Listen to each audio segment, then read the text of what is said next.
The Indian contract act, ठीक है, यहीं से आप लोग बात को पकड़िए। अंग्रेज़ों के समय बनाया गया है, इंडिया के लिए स्पेशली बनाया गया था।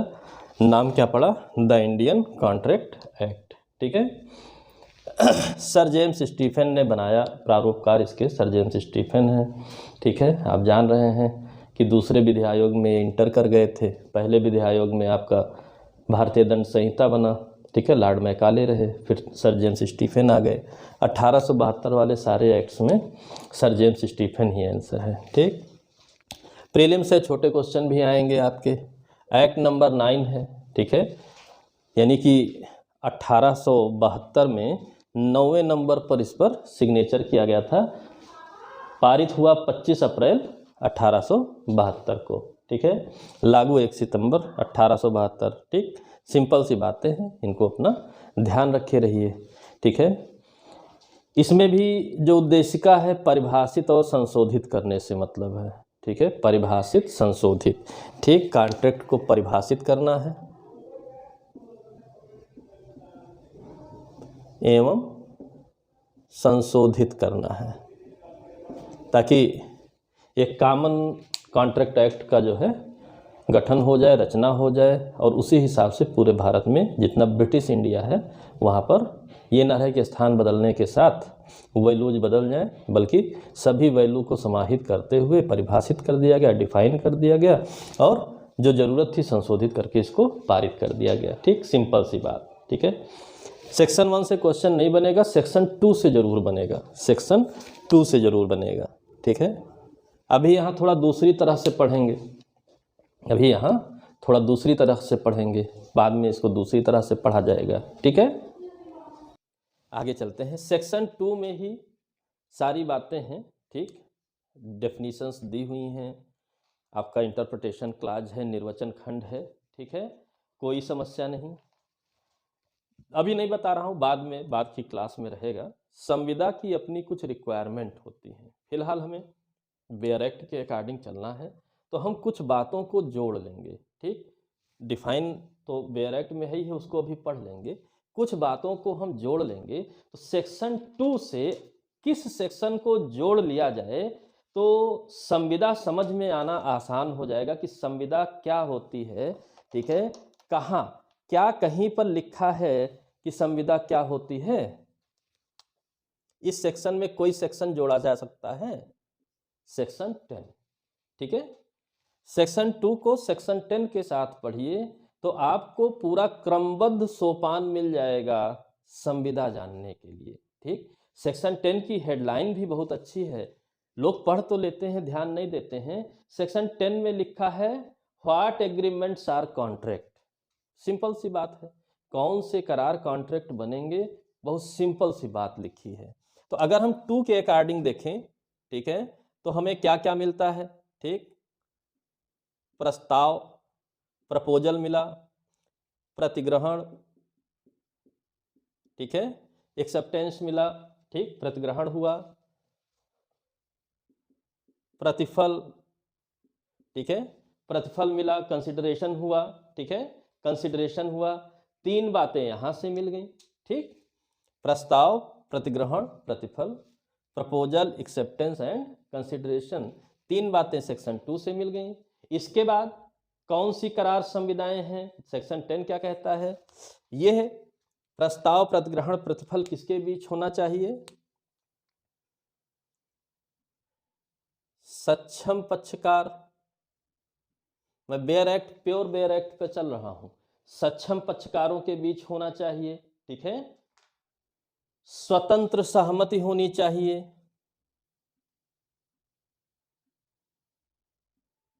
ठीक। जो कंसेंट बन रहा है वो फ्री होना चाहिए।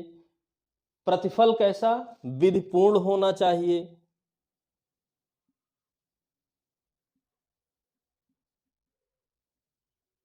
ठीक है। उद्देश्य कैसा? विधिपूर्ण उद्देश्य होना चाहिए, ये सेक्शन 10 कह रहा है। और साथ ही बताया गया अभिव्यक्ता शून्य घोषित न हो, शून्य घोषित नहीं। ठीक है, तो 3 2 5 ये 3 ये 8। ठीक है, 8, ये 8 कंडीशंस बनती हैं बेयर एक्ट के अकॉर्डिंग। ठीक है, 8 कंडीशंस बनती हैं किसी भी करार को संविदा बनने के लिए। 1 2 3 4 5 6 7 8, 8 हो गई। ठीक, 9वां भी कुछ है, 9वां भी कुछ है। ठीक है, 9वां केस ला से मिलेगा। संविदा का आशय होना चाहिए। संविदा फालतू समय की मजाकबाजी नहीं है, संविदा का आशय होना चाहिए। अगर संविदा का आशय नहीं है, फालतू समय के लिए आप जो हैं कि सारी चीज़ें फुलफिल हो रही हैं, पूरी हो रही हैं, लेकिन आशय आपका नहीं था कि संविदा हो, तब तो फिर गड़बड़ हो जाएगी। तो इस बात को भी आप ध्यान रखे रहिएगा। ठीक है, 9वां है, ठीक, कि आशय होना चाहिए, अदरवाइज फिर नहीं बनेगा। ठीक है, आशय होना। ठीक है, क्लियर है? और इसके बाद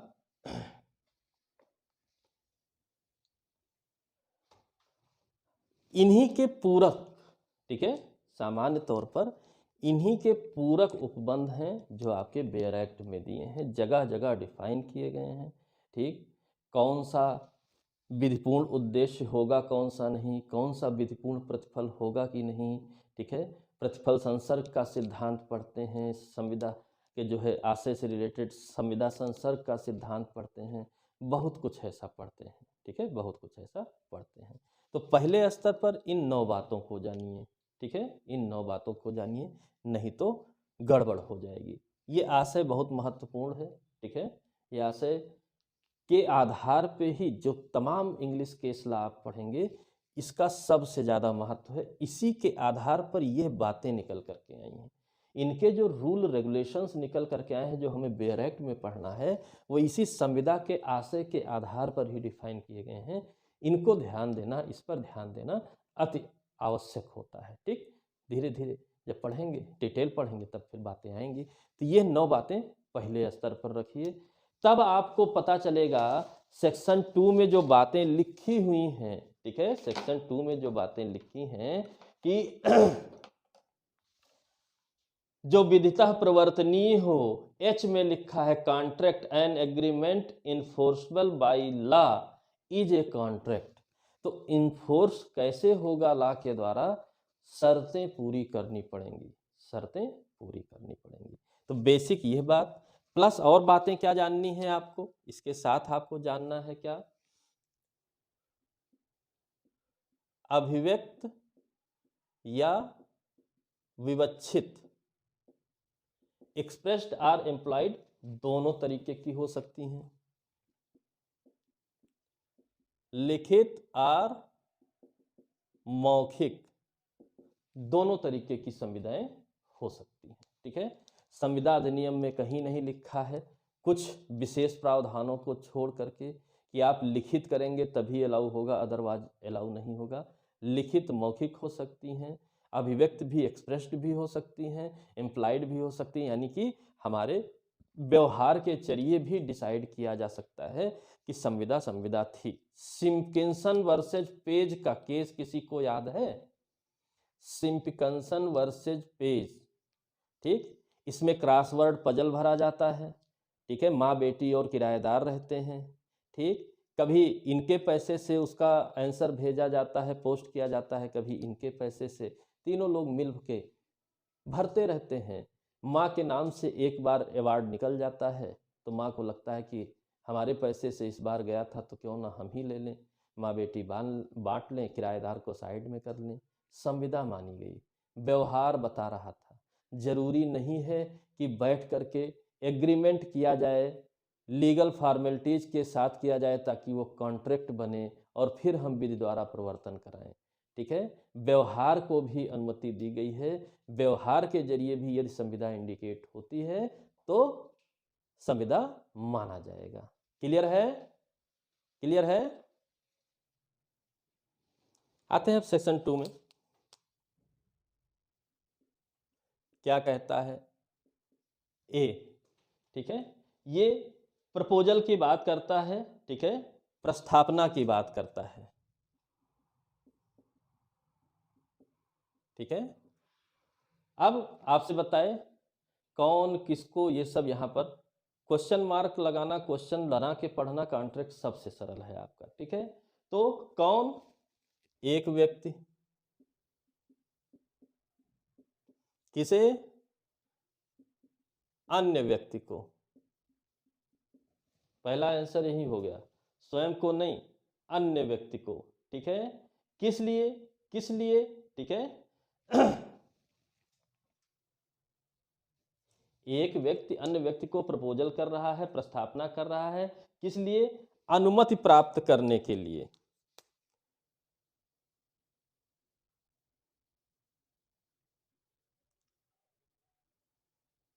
इसका उद्देश्य है कि अनुमति प्राप्त किया जाए। किस चीज के लिए अनुमति प्राप्त की जाए? रजामंदी प्राप्त की जाए, ठीक है, संज्ञापित करें, ठीक।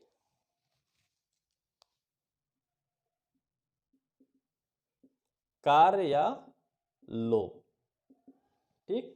लीगल टर्मोलॉजी है, लोप आप लोग, ओमिशन आप लोग लगातार पढ़ रहे हैं, तो याद करने के लिए आप अपना यहाँ पर इस तरीके से रख लीजिए, कोई समस्या नहीं। बेयर एक्ट भी यही बात कह रही है कि इस दृष्टि से संज्ञापित करता है कि ऐसे कार्य या प्रवृत्ति उस व्यक्ति अन्य व्यक्ति की अनुमति प्राप्त करे, यानी कार्य करे या कार्य कुछ कोई ऐसी बात हो जिसका लोप करे न करे, इसकी अनुमति के लिए वो प्रस्तावना करता है, ठीक। अब बात आई कुछ और खास बात है। क्या खास बात है?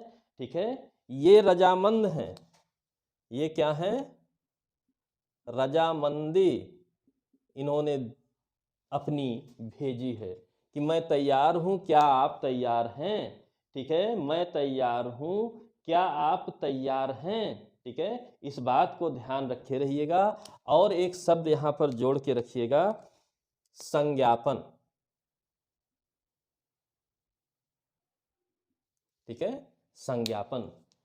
मन में न रखे रहिए, बाहर निकलना चाहिए, उसकी जानकारी में, उसकी नॉलेज में आना चाहिए, नहीं तो आपके प्रस्ताव की कोई वैल्यू नहीं है। संज्ञापन, ठीक है। तो ये संज्ञापन शब्द भी बड़ा इंपॉर्टेंट है, ठीक। प्रपोजल बनाए, मेज की दराज में रख दिए, कोई वैल्यू नहीं है, संज्ञापन आवश्यक है, यानी कि उसकी नॉलेज में आना आवश्यक है। ये प्रस्तावना हो गया। बी क्या कहता है? ठीक है, बी क्या कहता है? बी प्रॉमिस की बात कर रहा है, वचन की बात कर रहा है, और इसी के जरिए एक्सेप्टेंस की बात कर रहा है, प्रतिग्रहण की बात कर रहा है, ठीक है।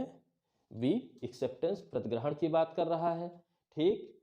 लेकिन अंग्रेजी में जो टाइटल बना के लिखा है वो वचन लिखा हुआ है, ठीक है। यहां पर प्रॉमिस वचन लिखा है, यह न गलती करिएगा, प्रॉमिस वचन लिखा हुआ है, ठीक है, नहीं तो गड़बड़ हो जाएगी, गड़बड़ हो जाएगी तो फिर बहुत बड़ी गड़बड़ हो जाएगी। हम लोग पढ़ते हैं प्रतिग्रहण के रूप में, ठीक, लेकिन टाइटल आपका वचन लिखा हुआ है, ठीक। क्या है वचन? कि वह व्यक्ति जिसे प्रस्तावना की जाती है अनुमति संज्ञापित कर दे। अगर यह व्यक्ति, यह अन्य व्यक्ति जिसकी अनुमति मिलनी थी, ठीक है, अनुमति कौन दे रहा है? अन्य व्यक्ति, ये संज्ञापित कर दे, ठीक है, अन्य व्यक्ति अनुमति संज्ञापित कर दे, यानी कि फर्स्ट व्यक्ति के नॉलेज में आ जाए कि वो अनुमति दे रहा है, वो अनुमति दे रहा है, ठीक है, तो क्या कहा जाएगा? प्रतिग्रहण कहा जाएगा। और प्रतिग्रहण हो जाने पर इक्वल टू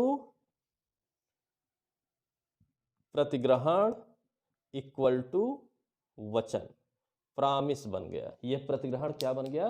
प्रॉमिस। अब वही व्यक्ति, यह अनुमति संज्ञापन कौन करेगा? वही व्यक्ति करेगा जिसको प्रस्तावना की गई थी, यह याद रखिएगा, ठीक है, जिससे प्रस्तावना की गई थी वही करेगा, ठीक। अब ये जो पहला व्यक्ति है यह कौन बन जाएगा, और जो दूसरा व्यक्ति है यह कौन बन जाएगा? सी बता रहा है, ठीक है, सी क्या बता रहा है कि प्रस्थापना करने वाला वचनदाता है, प्रॉमिसर है। ठीक है, ये वचनदाता है और जिसने उस, ठीक है, उस वचन को ग्रहित कर लिया है, प्रस्थापना प्रतिग्रहित किया है, वो वचन ग्रहीता है, प्रॉमिसी है।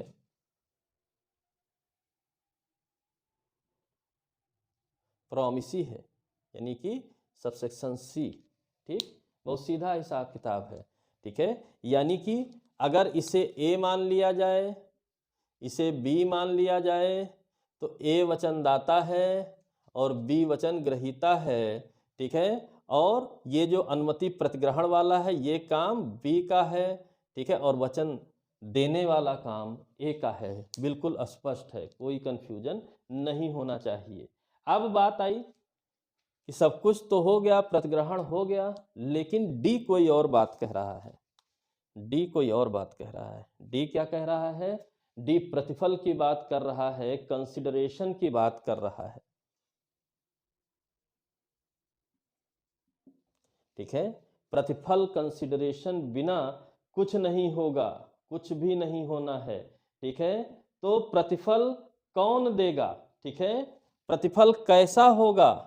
तो पहली बात, वचनदाता यानी ए की वांछा पर। ठीक, जो इसने डिमांड की है वचन देते समय प्रतिफल की, उस वांछा पर होगा। ठीक है, वचन ग्रहीता या, ठीक है, वचन ग्रहीता स्वयं, ठीक है, या अन्य व्यक्ति। और अन्य व्यक्ति को क्या कहते हैं? परलक्षित प्रतिफल। लगातार प्रश्न आ रहा है, परलक्षित प्रतिफल। अगर कोई अन्य व्यक्ति प्रतिफल देता है तो प्रलक्षित प्रतिफल कहा जाता है। ठीक है, मैंने परलक्षित लिखा है लेकिन ये प्रलक्षित होता है। परलक्षित इसलिए लिखा है कि दूसरे के ऊपर लक्ष्य चला गया है, उसके द्वारा, ठीक है, अन्य व्यक्ति द्वारा कर चुका है, करने से विरत रहता है, करता रहता है। ठीक है, करने से प्रवृत्त रहता है, करने या प्रवृत्त रहने का वचन देता है, बहुत कुछ है। ठीक है, वही प्रतिफल होगा। ठीक है, वही प्रतिफल होगा। कुछ दे देना, कुछ ना करना, कुछ कर देना, ठीक है, ये प्रतिफल के रूप में आता है। ठीक, तो ये है वेयर एक्ट के अकॉर्डिंग दो बातें जाननी है।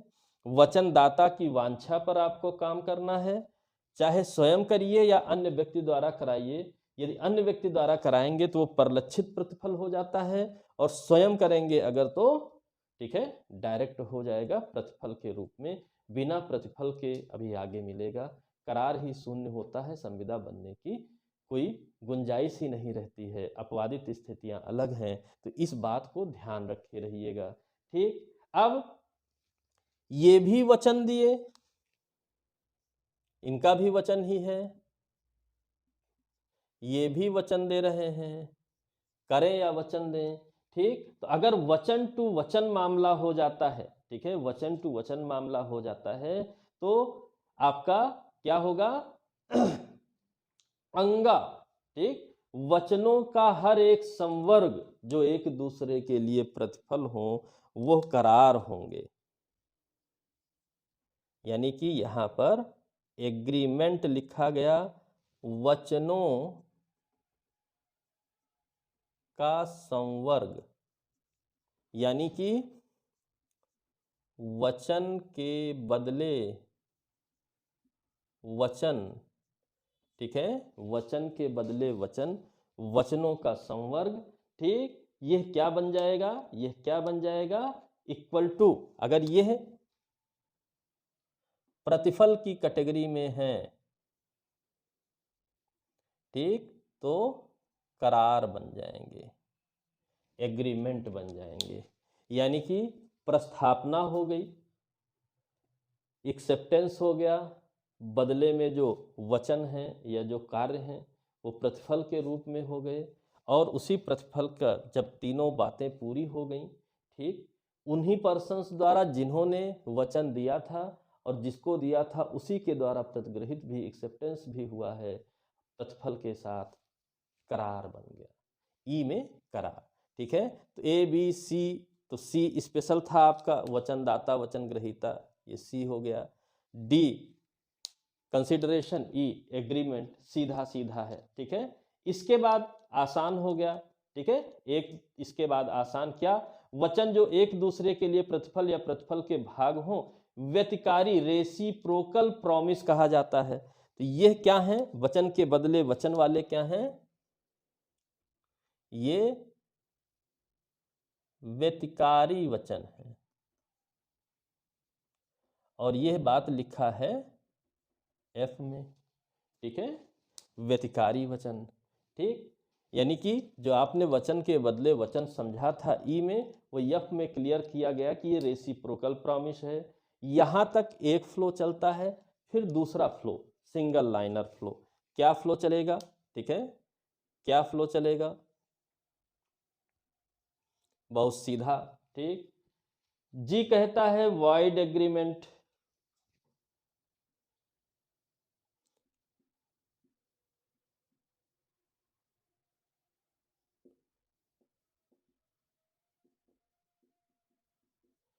ठीक है, जी कहता है वाइड एग्रीमेंट, शून्य करार। ये कौन है, विधितः प्रवर्तनीय नहीं। सेवा यहीं समाप्त हो गई, सेवा यहीं समाप्त हो गई। ठीक है, एच कहता है, एच कहता है, अगर इसी को बदल दिया जाए, विधितः प्रवर्तनीय बना दिया जाए, तो ये संविदा बन जाएगा, कॉन्ट्रैक्ट बन जाएगा। ये बात यच कहता है।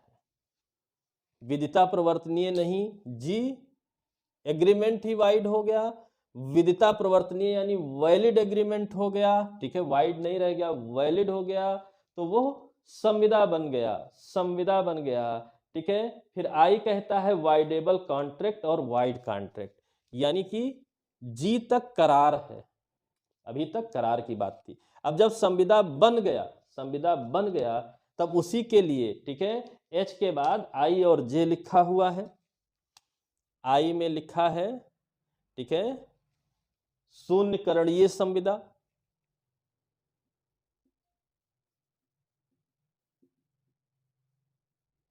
शून्यकरणीय संविदा मतलब एक पक्षकार के विकल्प पर। यहां पर खास बात क्या है, यहां पर खास बात होती है शून्यकरणीय में पक्षकार का विकल्प।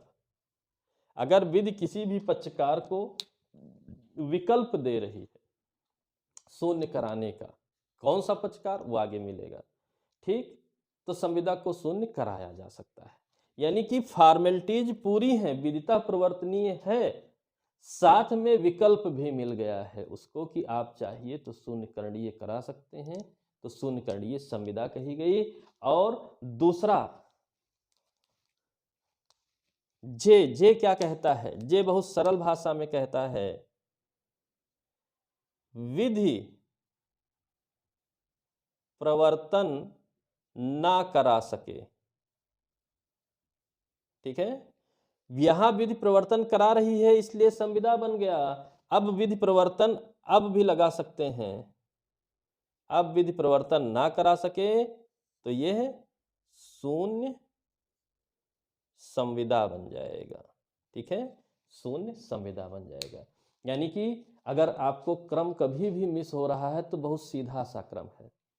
सबसे पहली आवश्यकता प्रपोजल, प्रस्ताव होना चाहिए। दूसरी आवश्यकता उसका एक्सेप्टेंस होना चाहिए, प्रतिग्रहण। और यह प्रतिग्रहण वचनों के माध्यम से होता है, प्रॉमिस के माध्यम से, इसलिए प्रतिग्रहण और प्रॉमिस कहाँ लिखा हुआ है, बी में लिखा हुआ है। ठीक है, फिर जो वचन दिया प्रॉमिसर और जो वचन ग्रहण किया प्रॉमिसी, सी में लिखा हुआ है, वचनदाता और वचन ग्रहीता। ठीक है, फिर जब वचन एक दूसरे से जुड़ गए, प्रतिफल बदले में है, काम करेंगे नहीं करेंगे, प्रवृत्त रहेंगे, जो भी फाइनल हुआ वो प्रतिफल के रूप में डी में है। और अगर ये प्रतिफल वचन के बदले वचन है तो ई में आपका रेसिप्रोकल प्रॉमिस है, ठीक है, ई में आपका सॉरी एग्रीमेंट बन गया। और अगर ये वचनों के बदले वचन है तो ये रेसिप्रोकल प्रॉमिस बन जाता है, ठीक है, एफ में। और जब ये हो गया, एग्रीमेंट हो गया, तो एग्रीमेंट को देखा जाएगा कि विधितः शून्य है या परिवर्तनशील है। शून्य है तो आपका लिखा है जी में वाइड एग्रीमेंट, एग्रीमेंट ही शून्य हो जाएगा। अगर वो प्रवर्तित कराया जा सकता है विधि द्वारा तो कॉन्ट्रैक्ट बन जाता है वही एग्रीमेंट, और वही लिखा है एच में कॉन्ट्रैक्ट लिखा हुआ है, ठीक है। कॉन्ट्रैक्ट जब बन गया तब दो कैटेगरी हो सकती है या तो शून्य करणीय होगा या शून्य। शून्य करणीय का मतलब कोई गलती हो गई है, कुछ गड़बड़ हो गई है, इस वजह से एक पक्षकार को मौका मिल गया है कि वो शून्य घोषित करा सकता है पक्षकार के विकल्प पर, तो शून्य करणीय होगा। और विधि प्रवर्तित अब न करा पाए तब वो शून्य संविदा होगी। इसी क्रम में सेक्शन 2 लिखा हुआ है। क्लियर है? सेक्शन 3 ने कहा प्रस्थापनाओं की संसूचना, प्रतिग्रहण और प्रतिसंहरण, ठीक है।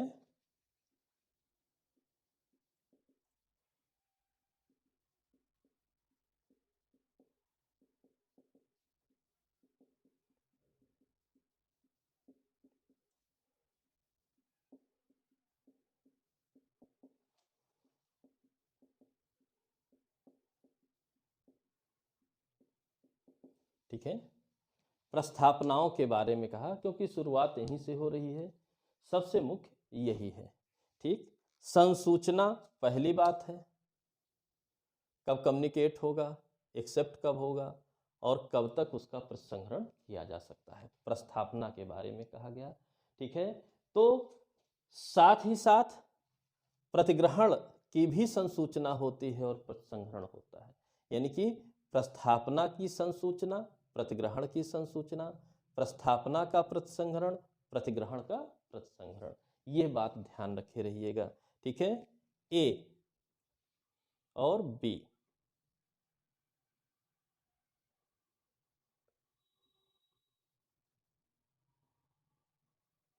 ए ने बी को प्रस्थापना की, ठीक है, ए ने बी को प्रस्थापना की, ठीक। अब की तो ठीक है, अच्छी बात है, ठीक। तो इसकी जैसे ही नॉलेज में आया, ठीक है, बी की नॉलेज में जैसे आया इसकी संसूचना पूर्ण हो गई, संसूचना पूर्ण हो गई, ठीक। अब बी क्या करेगा,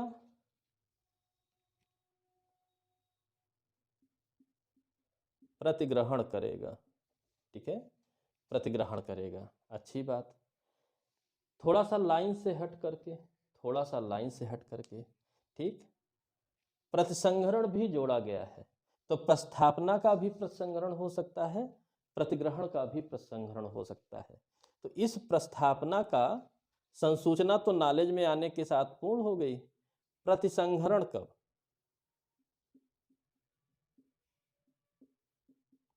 ये कब कर सकते हैं, ठीक। यहां पर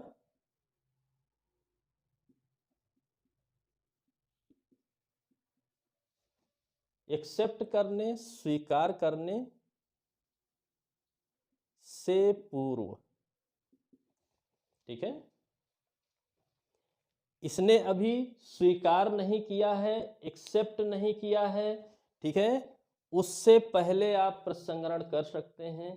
अब इसने स्वीकार कर लिया तब नहीं, तब नहीं, यानी कि संसूचना पूर्ण होने के बाद प्रतिग्रहण होने तक ही आपके पास मौका है प्रसंहरण करने का, प्रस्थापना का, इसके बाद मौका नहीं मिलेगा। अब इसने स्वीकार कर लिया, प्रतिग्रहण भेज दिया ए को, अब यह कब तक प्रतिसंहरण कर सकता है, इसको एक्सेप्ट करने को क्या कहते हैं, यह भी प्रश्न पूछा हुआ है। प्रपोजल को एक्सेप्ट किया जाना क्या कहा जाता है, ठीक है, प्रतिग्रहण ए के विरुद्ध, ठीक है, ए के विरुद्ध पूर्ण मान लिया जाता है प्रपोजल प्रस्ताव, ठीक है, को प्रतिसंहरित नहीं कर सकता। ये बात लिख करके पूछता है, ठीक है। अब जब ये भेज दिया तो इसकी नॉलेज यहां पर आएगी, ठीक है। इससे पहले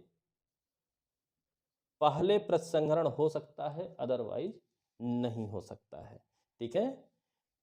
प्रतिग्रहण का प्रसंहरण कब हो सकता है? इसकी नॉलेज में आने से पहले हो सकता है, अन्यथा नहीं हो सकता है, ठीक। ये दो रूट इन्होंने कई जगहों पर जो है 3, 4, 5 ये सब मिला करके लिखा है, ठीक है। फिलहाल शार्ट में हम लोग चल रहे हैं, इसलिए शॉर्टकट रास्ते से निकल लिए, ठीक। जो जानना है डायरेक्टली जान रहे हैं, अदरवाइज बहुत टाइम लगेगा। सीधा सा फिर से मैं बोल रहा हूँ, प्रस्ताव किया गया, जैसे ही नॉलेज में आया संसूचना पूर्ण हो गई, और उस प्रसंहरण स्वीकार करने से पहले कर सकता है, अदरवाइज नहीं। एक्सेप्ट हो गया, इसने सूचना भेज दी। अब प्रतिग्रहण आगे बढ़ गया, तो यह प्रतिग्रहण यहाँ पहुंचे उससे पहले अगर प्रसंहरण कर लें तो कर सकते हैं, अन्यथा नहीं। यानी कि ए के नॉलेज में अगर प्रतिग्रहण आ गया तो अब एक्सेप्टेंस का, प्रतिग्रहण का प्रसंहरण नहीं किया जा सकता। यानी नॉलेज शब्द से मिला करके रखिए, ठीक है। नॉलेज और एक्सेप्टेंस से कभी कंफ्यूजन नहीं रहता है। बाकी बहुत सी लाइनें लिखी हैं, क्या लिखी हैं उनको भी मैं पढ़ दे रहा हूं कि प्रस्थापनाओं की संसूचना, प्रस्थापनाओं का प्रतिग्रहण और प्रस्थापनाओं तथा प्रतिग्रहणों का प्रसंहरण क्रमशः प्रस्थापना करने वाले, ठीक है, प्रसंहरण करने वाले पक्षकार के किसी कार्य या लोप से हुआ समझा जाता है, जब वह ऐसी प्रस्थापना, प्रतिग्रहण, प्रसंहरण को संसूचित करने का आशय रखता था। उसी को आपने तोड़ के पढ़ा है सीधी भाषा में, ठीक है। फिर सेक्शन 4 क्या कहता है? संसूचना कब पूर्ण हो जाती है? प्रस्थापना की संसूचना तब पूर्ण हो जाती है जब प्रस्थापना उस व्यक्ति के ज्ञान में आ जाती है जिसके किया गया था। फिर प्रतिग्रहण की संसूचना कब पूर्ण हो जाती है? प्रस्थापक के विरुद्ध तब संपूर्ण हो जाती है जब वो यहां से रिलीज कर देता है प्रॉपर वे में, तो इसका मतलब प्रसंहरण का टाइम इसका समाप्त हो गया। फिर प्रतिग्रहिता के विरुद्ध कब पूर्ण होती है? जब प्रस्थापक के ज्ञान में आ जाती है, ठीक है। और प्रसंहरण की संसूचना कब होगा? करने वाले के विरुद्ध तब संपूर्ण हो जाती है जिसे प्रसंहरण पारेषण के अनुक्रम में कर दिया जाता, शक्ति से बाहर। यानी कि प्रसंहरण अब जब ये छोड़ दिया तब नहीं कर सकते हैं, और इसके नॉलेज में आने से पहले ये कर सकते हैं, उसके बाद नहीं कर सकते हैं। सेक्शन 3-4 की समरी ये सिंपल सी 2 लाइनें हैं, ठीक है। सिंपल सी 2 लाइनें हैं, कोई समस्या बताइए। इसी के साथ सेक्शन 5 भी पढ़ लेते हैं, वो भी हो गया है कि प्रस्थापनाओं प्रतिग्रहणों का प्रसंहरण कब तक किया जा सकता है? संसूचना प्रस्थापक के विरुद्ध संपूर्ण हो जाने के पूर्व किसी भी समय, और उसके पश्चात नहीं। और प्रतिग्रहण की संसूचना प्रतिग्रहिता के विरुद्ध संपूर्ण हो जाने के किसी भी समय, उसके बाद नहीं। ये सारी बातें सेक्शन 3 विद 4 and 5 आपने पढ़ लिया इन 2 लाइनों में, ठीक है। अब आपका दृष्टांत 4 में लिखा है, अब इतना लंबा दृष्टांत लिखा हुआ है, काखा गाघा भी बना दिए हैं एक ही बात को घुमा घुमा करके, ठीक है। तो कोई मतलब नहीं। अब एक बात और जान लीजिए, एक क्या 2 बातें जान लीजिए। 2 बातें क्या? ये जो नियम है इसे समझने के लिए डाक विभाग का सहारा लीजिएगा, ठीक है। इसे समझने के लिए, आसान बनाने के लिए डाक व्यवस्था का जो है आप सहारा लीजिएगा। वर्तमान के मोबाइल युग वाला सिस्टम अभी न लगाइएगा सेक्शन पढ़ते समय। जरूरत रहेगी हम पढ़ लेंगे, वो अलग बात है, ठीक है। फिलहाल मत लगाइएगा मोबाइल सिस्टम, ठीक है। यहाँ पर डाक विभाग को समझिए कि डाक से इसने डाला, इसकी शक्ति से बाहर हो गया, इसकी नॉलेज में आया। डाक से इसने डाला, अब इसकी शक्ति से बाहर हो गया, इसकी नॉलेज में आ गया। इसी बात को, ठीक। एक बात तो ये डाक विभाग लगाएंगे, कंफ्यूजन नहीं रहेगा, ठीक। दूसरी बात ये जान लीजिए कि संसूचनाएं पूर्ण हो गई, इसकी सूचना देने की आवश्यकता नहीं है। अदरवाइज लोग एक दूसरे को पत्र व्यवहार ही करते रहेंगे, हाँ हमको पता चल गया, हाँ हमको पता चल गया, तो ये ऐसे ही अनंत काल तक चलता रहेगा। कभी एग्रीमेंट और कॉन्ट्रैक्ट का निर्माण होगा ही नहीं। इसलिए संसूचनाओं की व्यवस्था बनाई गई, ठीक है। इसलिए संसूचनाओं की व्यवस्था बनाई गई कि संसूचना कब पूर्ण होती है। तो कुछ भविष्य का सोच करके सेक्शन 3, 4, 5 लिखा हुआ है, ना कि ऐसे ही अटरंडम लिखा हुआ है। ठीक है, तो इस बात को आप समझे रहिए, कोई समस्या नहीं होनी चाहिए। ठीक, 3, 4, 5 हमने मिला करके पूछा है। ठीक है, इसके बाद सेक्शन 6 ऐसे ही पढ़ लेना है। ठीक है, तो इन्होंने कहा है प्रसंहरण कैसे। ठीक,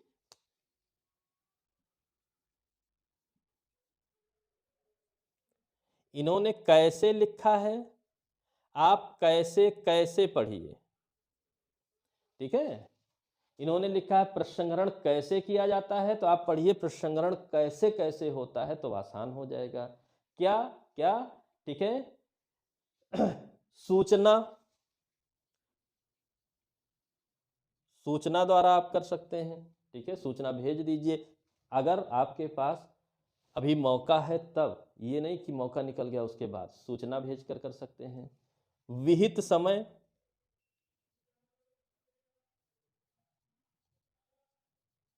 विहित समय बीत जाए तब भी प्रसंहरण हो जाता है। ठीक है, अगर समय निर्धारित नहीं है तो युक्त युक्त समय,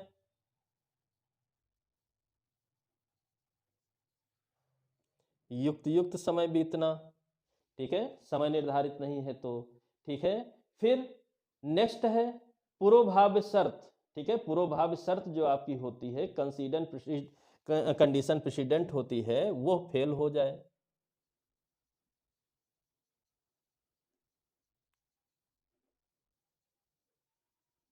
यानी पहले जो शर्त लगी थी ये करिए तब आगे मामला बढ़ेगा, वही फेल हो गई, तब भी हो जाएगा। मृत्यु या उन्मत्तता,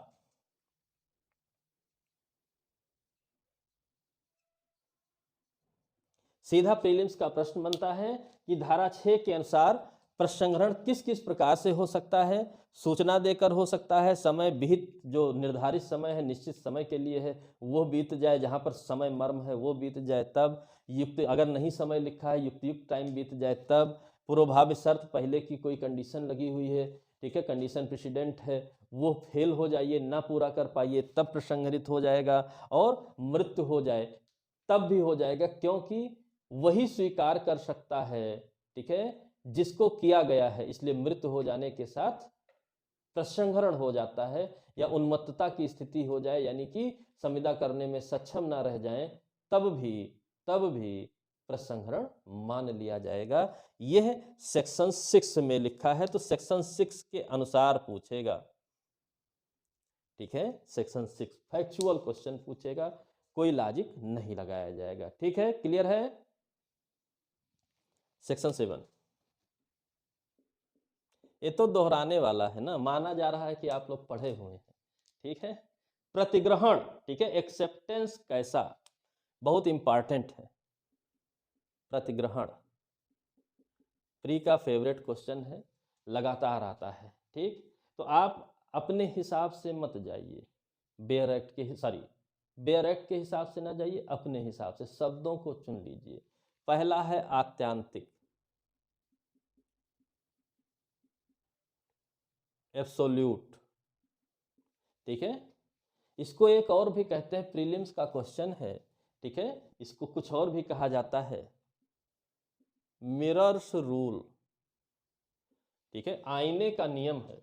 आईना मतलब क्या, जैसे हैं वैसा दिखाएगा।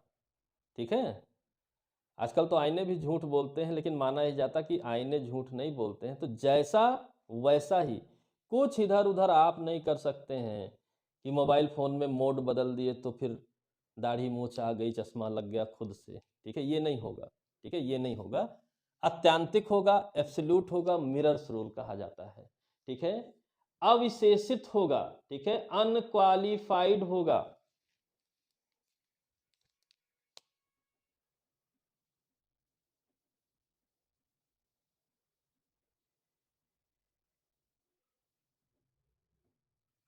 ठीक है, अविशेषित होगा। ठीक है, अविशेषित होगा, प्रायिक होगा, युक्त युक्त होगा।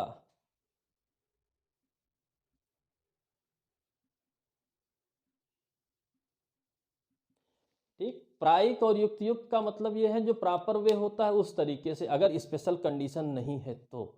स्पेशल कंडीशन है तब उसी तरीके से, एब्सोल्यूट पहले लिखा हुआ है, ध्यान रख के रहिएगा। प्रायिक होगा, यूजुअल होगा, ठीक है, रीजनेबल होगा, ठीक, अभिव्यक्त होगा, एक्सप्रेस्ड होगा, ठीक है, एक्सप्रेस्ड होगा,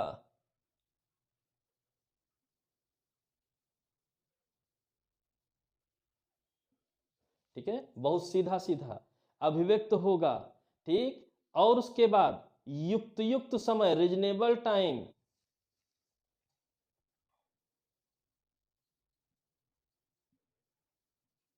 युक्त युक्त समय के भीतर होगा, यह भी आवश्यक है, और प्रेस्क्राइब्ड मैनर, ठीक है, प्रेस्क्राइब्ड मैनर यानी विहित प्रकार से,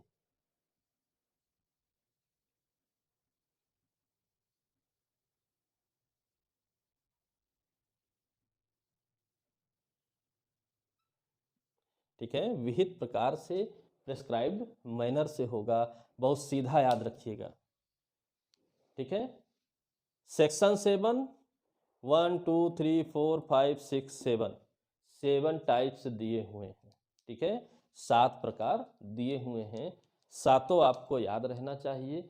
बहुत बार लगभग हर साल ये प्रश्न पूछा जाता है कि प्रतिग्रहण एक्सेप्टेंस कैसा होना चाहिए, ठीक है, तो आत्यांतिक होना चाहिए, अविशेषित मतलब कुछ काट छांट ना हो, प्रायिक यानी यूजुअल तरीका होना चाहिए, स्पेशल नहीं, रीजनेबल युक्त युक्त होना चाहिए, अभिव्यक्त होना चाहिए यानी कि जो है एक्सप्रेस हो, नहीं पता चला मन में ही रखे हैं, युक्त युक्त समय, अगर समय लिखा है समय के भीतर, नहीं तो युक्त युक्त समय के भीतर, और विहित प्रकार से जिस हिसाब से कहा गया है उस हिसाब से आप एक्सेप्टेंस कीजिए, अपना कुछ ना लगाइए, जैसे ही अपना लगाएंगे तो वो क्रॉस प्रपोजल या इस टाइप में कन्वर्ट हो जाएगा, सॉरी क्रॉस प्रपोजल नहीं, काउंटर प्रपोजल आज में कन्वर्ट हो जाएगा।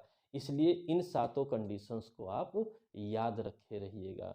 प्रस्ताव को स्वीकृत की कंडीशन में जाना है तो इनका वायलेशन नहीं किया जा सकता है, बहुत सीधी सी बात है, ठीक है, क्लियर। इसके बाद सेक्शन 8, ठीक है, सेक्शन 8 में ज़्यादा कुछ नहीं जानना है, इसको इस तरह जानिए, ठीक है। सेक्शन 8 जो प्रश्न पूछा जाता है वो अपनी जगह की बात, लिखा क्या है वो अपनी जगह की बात है, तो शर्तों के पालन या प्रतिफल की प्राप्ति द्वारा प्रतिग्रहण इन्होंने लिखा हुआ है, ठीक है, एक्सेप्टेंस बाय परफॉर्मिंग कंडीशन और रिसीविंग कंसिडरेशन लिखा हुआ है, और पूछता है आपसे विवक्षित, ठीक है, विवक्षित शब्द लिख करके पूछता है, विवक्षित प्रतिग्रहण, ठीक है। यहां पर लिखे हैं अभिव्यक्त होना चाहिए, एक्सप्रेस्ड होना चाहिए, बिल्कुल होना चाहिए, लेकिन 8 कहता है कि विवक्षित प्रतिग्रहण भी हो सकता है, ठीक है, विवक्षित प्रतिग्रहण भी हो सकता है, विवक्षित संविदा का निर्माण भी हो सकता है, तो कैसे हो सकता है, शर्त का पालन या प्रतिफल की प्राप्ति,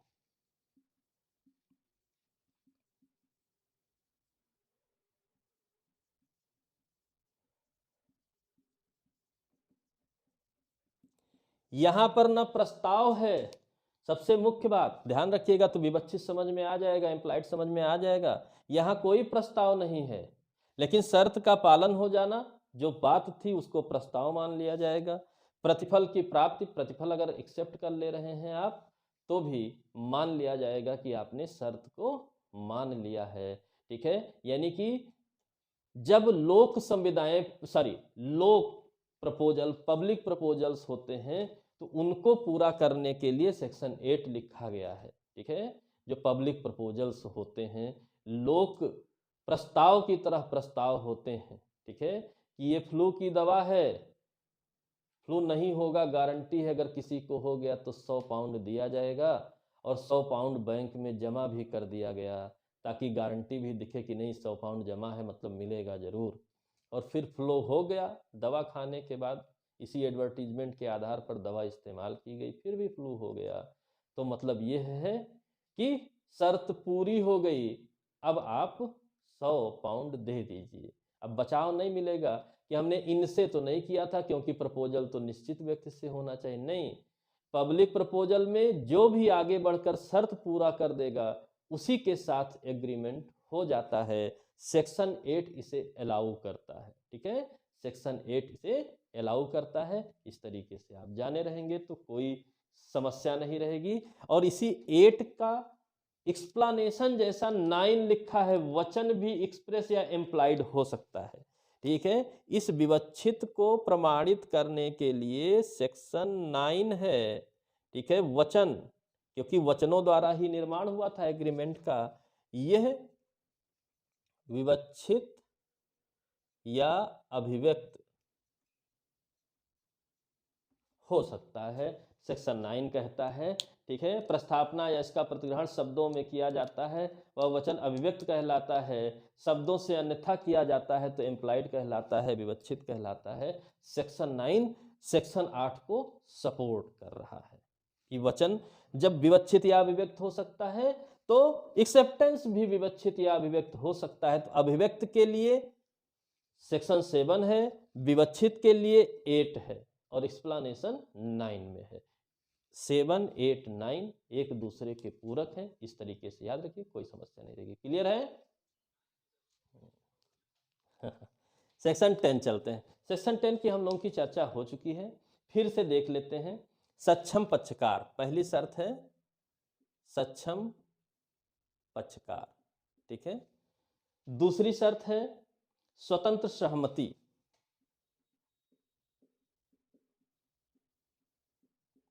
फ्री कंसेंट होना चाहिए। तीसरी शर्त है विधिपूर्ण प्रतिफल,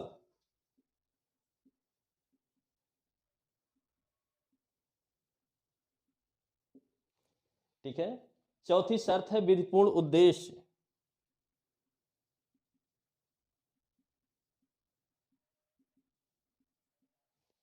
ठीक है। फिर है अभिव्यक्तता शून्य नहीं, शून्य घोषित नहीं, ठीक है, बहुत सिंपल, ठीक। सक्षम कौन?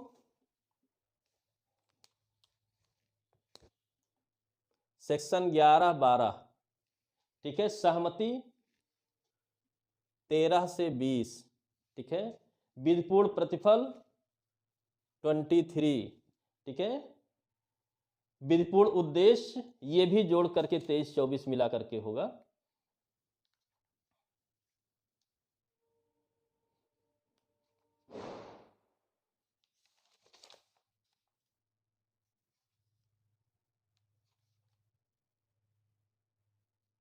हाँ, 23, 24 इसको भी लिख सकते हैं, 23, 24 इसको भी लिख सकते हैं। शून्य घोषित नहीं, यह कहाँ हमें मिलेगा? 24, 24 भी शून्य घोषित है, ठीक है, 24 भी शून्य घोषित है, ठीक। तो कुल मिलाकर के 24 से 30 तक आप लिख सकते हैं, 24 to 30, ठीक। यहाँ 24 ना भी लिखिए तो काम चल सकता है, 23 ही केवल लिख दीजिए तब भी काम चल सकता है। कौन से लगा करके लिखा है 23 में प्रतिफल और उद्देश्य के बारे में। तो 11 से लेकर के 30 तक में सेक्शन 10 को एक्सप्लेन किया गया है। क्लियर है? सेक्शन 11 to 30 आपका सेक्शन 10 का एक्सप्लेनेशन है, उसको उसी हिसाब से आपको जानना है, ठीक है। अब क्या क्या है 11 में, 12 में, ठीक है, तो ज़्यादा दिमाग नहीं लगाना है, ठीक है, बहुत सिंपल दिमाग लगाना है, ठीक। 11 क्या कहता है, ठीक है, 11 क्या कहता है, ठीक है। अब मैं हेडलाइन वगैरह नहीं लिखूंगा, यहाँ आपको पता चल गया कि हेडलाइन क्या रही होगी, ठीक है, क्या रही होगी। तो 11 करता है क्या सक्षम, कौन सक्षम है? प्राप्त व स्वस्थ चित्त, प्राप्त वय हो यानी कि वयस्क हो चुका हो, स्वस्थ चित्त हो, ठीक है, स्वस्थ चित्त हो, ठीक। निर्हरित ना हो यानी विधि ने रोका ना हो, जैसे दिवालिया, ठीक है, जैसे दिवालिया, ये 11 में लिखे हुए हैं, ठीक है। पूरा हो चुका हो आयु उसकी, ठीक है, 18 वर्ष 21 वर्ष जो भी है, 18 वर्ष सामान्य तौर पे, स्वश्चित हो, विधि द्वारा जिसके अधीन है, निर्हरित न किया गया हो। 12 क्या कहता है, इस स्वस्थ चित्त के बारे में 12 बताता है, ठीक है। क्या स्वस्थ चित्त क्या है, संविदा करने के समय, ठीक है, पहली आवश्यकता क्या है, संविदा करते समय, ये समय बहुत महत्वपूर्ण है, क्या होना चाहिए, समझने, ठीक है, समझने और निर्णय लेने में सक्षम। जो भी उस संविदा के निबंधनों को, कंडीशंस को समझने में, युक्त संगत निर्णय लेने में सक्षम है, वही स्वस्थ चित्त है, वही स्वस्थ चित्त है। मेडिकल सर्टिफिकेट नहीं मायने रखेगा, वही स्वस्थ चित्त है। मान लीजिए कि बीच बीच में स्वस्थ अस्वस्थ होता रहता है, कोई फर्क नहीं पड़ता है, यदि संविदा के समय याद रखिएगा, समय वो युक्त संगत निर्णय लेने में सक्षम है, समझने में सक्षम है, तो उसको स्वस्थ चित्त माना जाएगा। 11 12 इस बात को कहते हैं, ठीक है, इस बात को कहते हैं। 13 से अब नई शुरुआत होगी, 13 से 20 तक का है, ठीक, तो बहुत सिंपल, ठीक है, बहुत सिंपल। 13 में सम्मति लिखी है,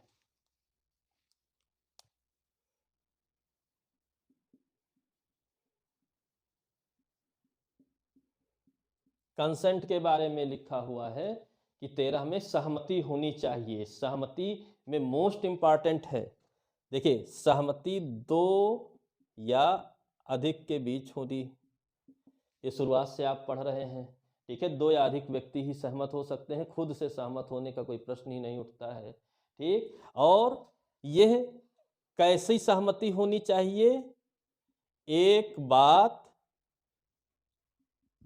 एक भाव, ठीक है, एक ही बात पर एक ही भाव में हो, same thing in the same sense. Sense बदल गया तो भी गड़बड़ हो गई। ए के पास काली और सफेद 2 गाड़ियां हैं, बी उसे जब भी देखा तो काली गाड़ी में ही देखा। एक दिन बी से ए कहता है कि मैं अपनी गाड़ी बेचना चाहता हूं, तो बी तो उसे बार बार काली गाड़ी में देखा, तो वो समझा कि काली वाली गाड़ी ही उसकी है, उसी को बेचना चाहता है। लेकिन उसके मन में क्या था कि हम सफेद वाली गाड़ी खराब हो गई, उसको बेचना चाहते हैं, काली वाली तो बढ़िया नई नई थी। तो बी ने कहा ठीक है, मैं खरीदना चाहता हूँ, रेट बताइए। रेट बताए तो उसे लगा बड़ा सस्ते में मिल रहा है, हाँ भर दिया। अब गाड़ी लेने पहुंचा तो कहा वो सफेद वाली ले जाइए, खराब पड़ी हुई थी। वो कहता नहीं, हम तो काली वाली के लिए। सहमति नहीं बनी, एग्रीमेंट नहीं बनेगा, कॉन्ट्रैक्ट नहीं। एग्रीमेंट बनेगा भी तो कॉन्ट्रैक्ट नहीं बनेगा, क्योंकि एक ही बात पर, बात तो एक थी, गाड़ी बेचेंगे, गाड़ी खरीदेंगे, लेकिन भाव अलग अलग था। एक के मन में काली गाड़ी थी, एक के मन में सफेद गाड़ी थी, इसलिए, ठीक है, कार्यवाही विधि द्वारा नहीं होगी। ये 13 में लिखा हुआ है, ठीक। 14 कहता है स्वतंत्र सहमति होनी चाहिए, ठीक है, स्वतंत्र सहमति होनी चाहिए, फ्री कंसेंट होना चाहिए, ठीक। अब बात आई कि यह स्वतंत्रता कब नहीं होगी, यह स्वतंत्रता कब नहीं होगी, सहमति स्वतंत्र कब नहीं मानी जाएगी। उसके लिए सहमति स्वतंत्र तब कही जाती है जब वह, ठीक है, 5 कंडीशन लिखी हैं, इसके असर में ना हो, ठीक। तो इन्होंने क्या बताया, कब नहीं, कब नहीं होगी, इसके अलावा होगी, ठीक। तो 15, ठीक है, 15 प्रपीड़न की बात करता है, ठीक, प्रपीड़न की, कोर्शन की बात करता है। 16 असम्यक असर की बात करता है, अनड्यू इन्फ्लुएंस की बात करता है, ठीक है। 17 कपट की बात करता है, फ्रॉड की बात करता है, ठीक है। 18 दुर्व्यपदेशन की बात करता है, यानी मिस रिप्रेजेंटेशन कर रहे हैं, दुरुपदेशन की बात करता है। और इसके बाद नेक्स्ट जो है वो भूल की बात है, मिस्टेक की बात है। ठीक है, अब मिस्टेक की बात है तो जाहिर सी बात है मिस्टेक में एक से अधिक धाराएं हैं, इसलिए एक ही सेक्शन यहाँ पर नहीं लिखा जा रहा है। लेकिन 15, 16, 17, 18 स्पष्ट है। ठीक, कोअर्शन, प्रपीड़न, ठीक है, असम्यक असर, अनड्यू इन्फ्लुएंस, कपट, फ्रॉड, दुरुपदेशन, मिसरिप्रेजेंटेशन, भूल, मिस्टेक। ठीक है, हम लोगों को जब याद नहीं होता था, भूलता था, तो हम लोग याद रखते थे कि प्रपीड़न से शुरू करते थे। ठीक है, can you forgiven my mistake, तो कैन के सी से, यू के यू से, फॉरगेट या फॉरगिवन के एफ से, यम से जो है मिस रिप्रेजेंटेशन, फिर मिस्टेक अपना था ही था। रटते थे, क्या करते थे, कुछ कहीं कहीं ट्रिक भी बना लिया जाता था, can you forgiven my mistake. ठीक है, तो याद हो जाता था, क्रम नहीं टूटना चाहिए। तो प्राइमरी लेवल पे ऐसी कुछ ज़रूरतें पड़ती हैं। ठीक, बाद में फिर अपने आप दिमाग में बैठ जाता है तो फिर नहीं ज़रूरत पड़ती है। ठीक है, तो इस बात को याद रखिएगा। अब बात आई क्या है, क्या है। ठीक है, प्रपीड़न में जान लीजिए धमकी है। ठीक है, अब किस चीज की धमकी, तो विद विरुद्ध। ठीक है, किसी कार्य की धमकी होगी, धमकी खुद ही विद विरुद्ध है। ठीक, ऐसे कार्य की धमकी दिए या कुछ जो है प्रतिकूल प्रभाव डालने वाला, जिसको विधि ने रोक रखा है, धमकी कैटेगरी में गया। पीड़ित हो गए, पीड़ित हो गए, धमका के काम हो गया, सहमति फ्री नहीं रह गई। ठीक, अनड्यू इन्फ्लुएंस में क्या लिखा है, ठीक है, संबंध। अनड्यू इन्फ्लुएंस में क्या जानिए, असम्यक असर में संबंध। ठीक है, एक का हाई है, एक का लो है, और ये संबंध कैसा है, असम्यक असर डालने वाला हो। ठीक है, इच्छा का अधिशासन, यानी जो एक की इच्छा पर प्रभाव डाल सके, दूसरे की इच्छा पर एक व्यक्ति प्रभाव डाल सके, ऐसा संबंध हो, और इसका लाभ उठाते हुए वो प्रभाव डाल करके अरिज फायदा ले। ठीक है, इच्छा का अधिशासन करना है और अरिज अनफेयर, अरिज फायदा ले तो वो अनड्यू इन्फ्लुएंस में चला जाएगा। ठीक है, कपट, कपट तो लंबा चौड़ा है, खतरनाक है। ठीक है, कुल मिलाकर के जो है ये जानिए प्रवंचना का आशय। कपट में क्या जानिए, प्रवंचना का आशय हो। ठीक है, प्रवंचना का आशय हो, और फिर वो झूठ बोले, कुछ करे, जो है वो कपट की कैटेगरी में आपका आ जाएगा। ठीक, और दुर्व्यपदेशन का कपट से कैसे अंतर करें। ठीक, झूठ बोले किस तरीके से, सत्य का विश्वास दिलाकर असत्य, सत्य का विश्वास हो और असत्य बोले। वो जानता है, जानबूझ करके उसे मिस रिप्रेजेंट कर रहा है, तो वो आपका दुर्व्यपदेशन होगा। ठीक है, भूल, भूल में आप जानिए क्या, दोनों पक्षकार तथ्य की भूल में हो, क्योंकि आप पहले से जानते हैं दोनों पक्षकार, ठीक है, प्लस तथ्य की भूल, विधि की भूल नहीं। विधि की भूल क्षम्य नहीं है, विधि की भूल में आपको कोई बचाव नहीं मिलेगा, तथ्य की भूल में बचाव मिलेगा।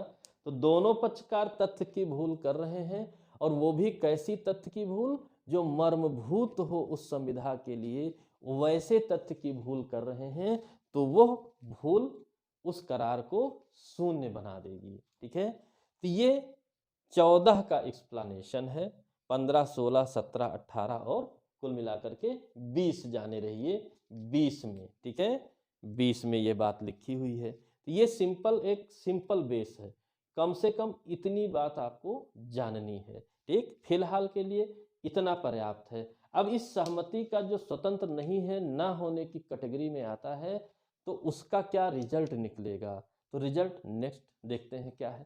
ठीक है, क्लियर। अब उनका प्रभाव देखते हैं क्या है। सेक्शन 19 क्या कहता है? शून्य करणीयता। ठीक है, किसकी शून्य करणीयता? ठीक है, करारों की शून्य करणीयता।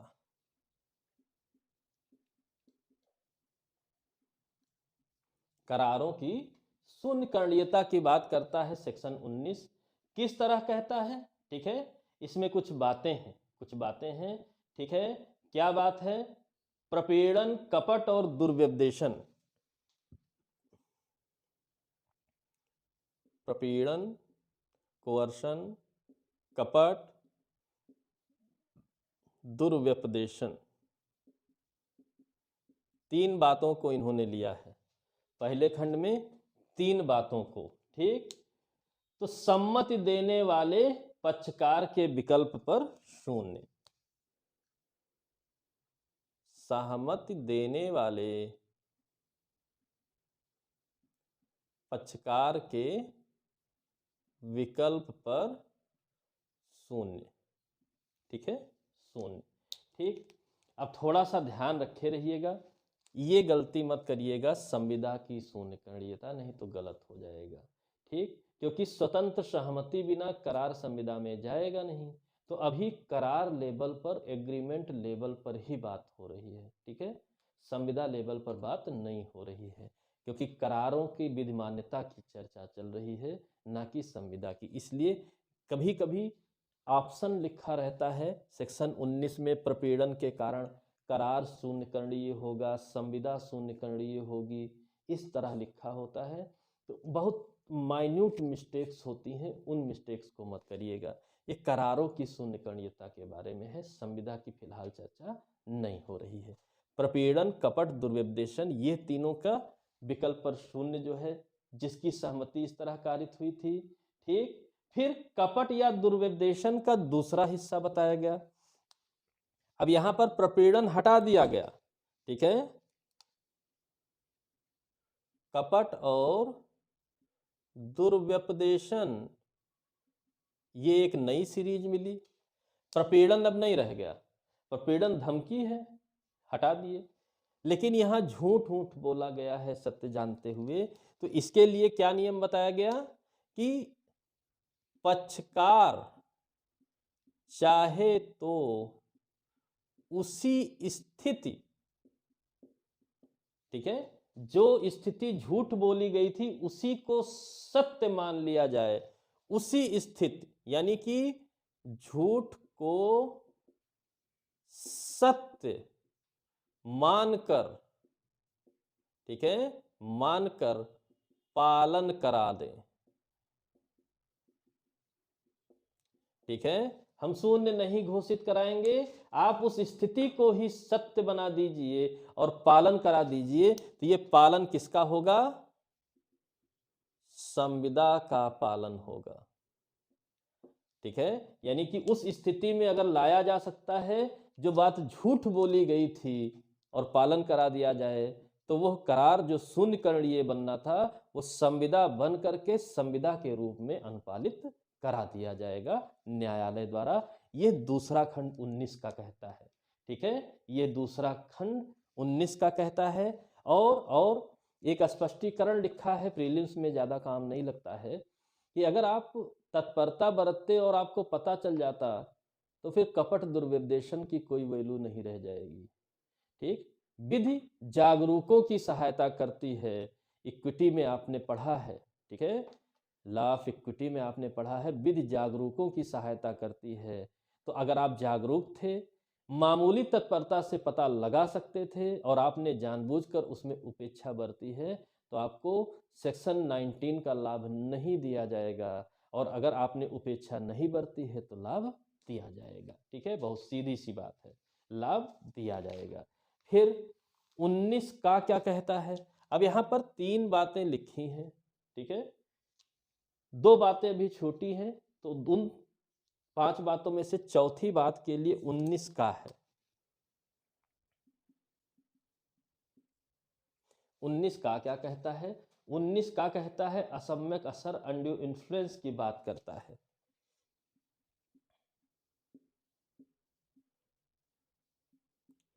इसके लिए क्या नियम होगा? प्रपीड़न कपट दुर्व्यवदेशन का नियम तो पता चल गया, ठीक है। इसके लिए क्या नियम होगा? तो इसके लिए कहा गया है कि असम्यक असर से उत्प्रेरित संविदा को अपास्त करने की शक्ति, ठीक है। इस असम्यक असर से क्या निर्मित हुआ है? संविदा का अपास्त किया जाना। प्रीलिम्स शब्दों का गेम होता है, बार बार मैंने बताया है। 19 करारों की बात कर रहा है तो 19 संविदा के अपास्त होने की बात कर रहा है, ठीक है। शून्यकर्णीय संविदा थी, इस प्रकार अपास्त किया जाना था, ठीक है। तो क्यों अलग कर दिया गया है? तो अलग इसलिए किया गया है कि ऐसी कोई भी संविदा या तो आत्यंतिकता अपास्त कर दी जाएगी, यानी कि या तो अपास्त कर दी जाए, या, ठीक है, यह लगाया गया क्या कि जो उसके शून्यकरण का हकदार हो तद्दिन कोई फायदा प्राप्त किया हो तो ऐसे निबंधनों और शर्तों पर जो न्यायालय को न्यायसंगत प्रतीत हो अलाउ कर दिया, ठीक है। यहां पर आप जानिए, कोई फायदा यदि है, ठीक है, फायदा शब्द याद रखिएगा, ठीक है। फायदा प्राप्त किया हो तो निबंध और शर्त लगाते हुए जो न्याय संगत प्रतीत हो तब अपास्त किया जाएगा, यानी कि पूर्णतः अपास्त भी हो सकता है। अब उसके ऊपर जिसको, जैसे एक कंपनसेशन होता है कि जिसके ऊपर आपने अनड्यू इन्फ्लुएंस दबाव डाला था, अब बात आई वो लाभ का हकदार था, लाभ से आप वंचित किए थे, तो शर्त निबंधनों के साथ, ठीक है, ठीक है, लाभ रखे रहने दीजिए और अपास्त कर सकते हैं, या अगर ऐसा नहीं है तो एब्सोल्युटली उसको रिजेक्ट किया जा सकता है, अपास्त किया जा सकता है। दो बातें लिखी हैं, फायदे को दिलाते हुए भी और आत्यंतिकता भी, दो तरीके से असम्यक असर से कारित संविदा को अपास्त किया जा सकता है। यह बात याद रखे रहिएगा, तो कोई भी कंफ्यूजन नहीं रहेगा, कोई भी कंफ्यूजन नहीं रहेगा, इस बात को याद रखे रहेंगे, ठीक है, क्लियर है। और सेक्शन 16 में एक बात लिखी हुई है, उसके अकॉर्डिंग एक बात आप जाने रहिएगा, ठीक है। इसको, ये तो है ही है असम्यक अक्षर, सेक्शन 16 में लिखा ही हुआ है। इसको किसी के साथ पढ़ा जाता है विद सेक्शन 111 एविडेंस एक्ट, ठीक है। एविडेंस एक्ट में असम्यक असर की बात कही गई है, ठीक है, कि जिसके ऊपर असम्यक असर डाला गया है वो साबित करे कि यह संविदा असम्यक असर में निष्पादित कराई गई है, अनड्यू इन्फ्लुएंस में निष्पादित कराई गई है। लेकिन यहां पर लेकिन जानिए, अगर देखने से ही लग रहा है कि असम्यक असर यूज हुआ है तो उसे साबित करने की आवश्यकता नहीं है। अगर संविदा को देखने से ही लग रहा है कि अनड्यू इन्फ्लुएंस के तहत इसको निष्पादित कराया गया था, तो फिर जिसके ऊपर असम्यक असर लाया गया है उसे इस बात को साबित करने की आवश्यकता नहीं है, यानी कि सेक्शन 111 एविडेंस एक्ट का अपवाद भी है जो कि संविदा में दिया हुआ है सेक्शन 16 में, कि अगर देखने से प्रतीत हो तो साबित करने की आवश्यकता नहीं है, कोई भी बात प्रभाव डालने वाली नहीं समझाई जाएगी, और जो आवश्यकता नहीं है उसे विधि की उपधारणा कहते हैं, ठीक है। विधि की उपधारणा कहते हैं कि विधि उपधारित कर लेगा कि नहीं, देखने से ही लग रहा है कि आपने अनड्यू इन्फ्लुएंस अपनाया था, संविदा देखने मात्र से ही, ठीक है, क्लियर है। सेक्शन 20 क्या कहता है?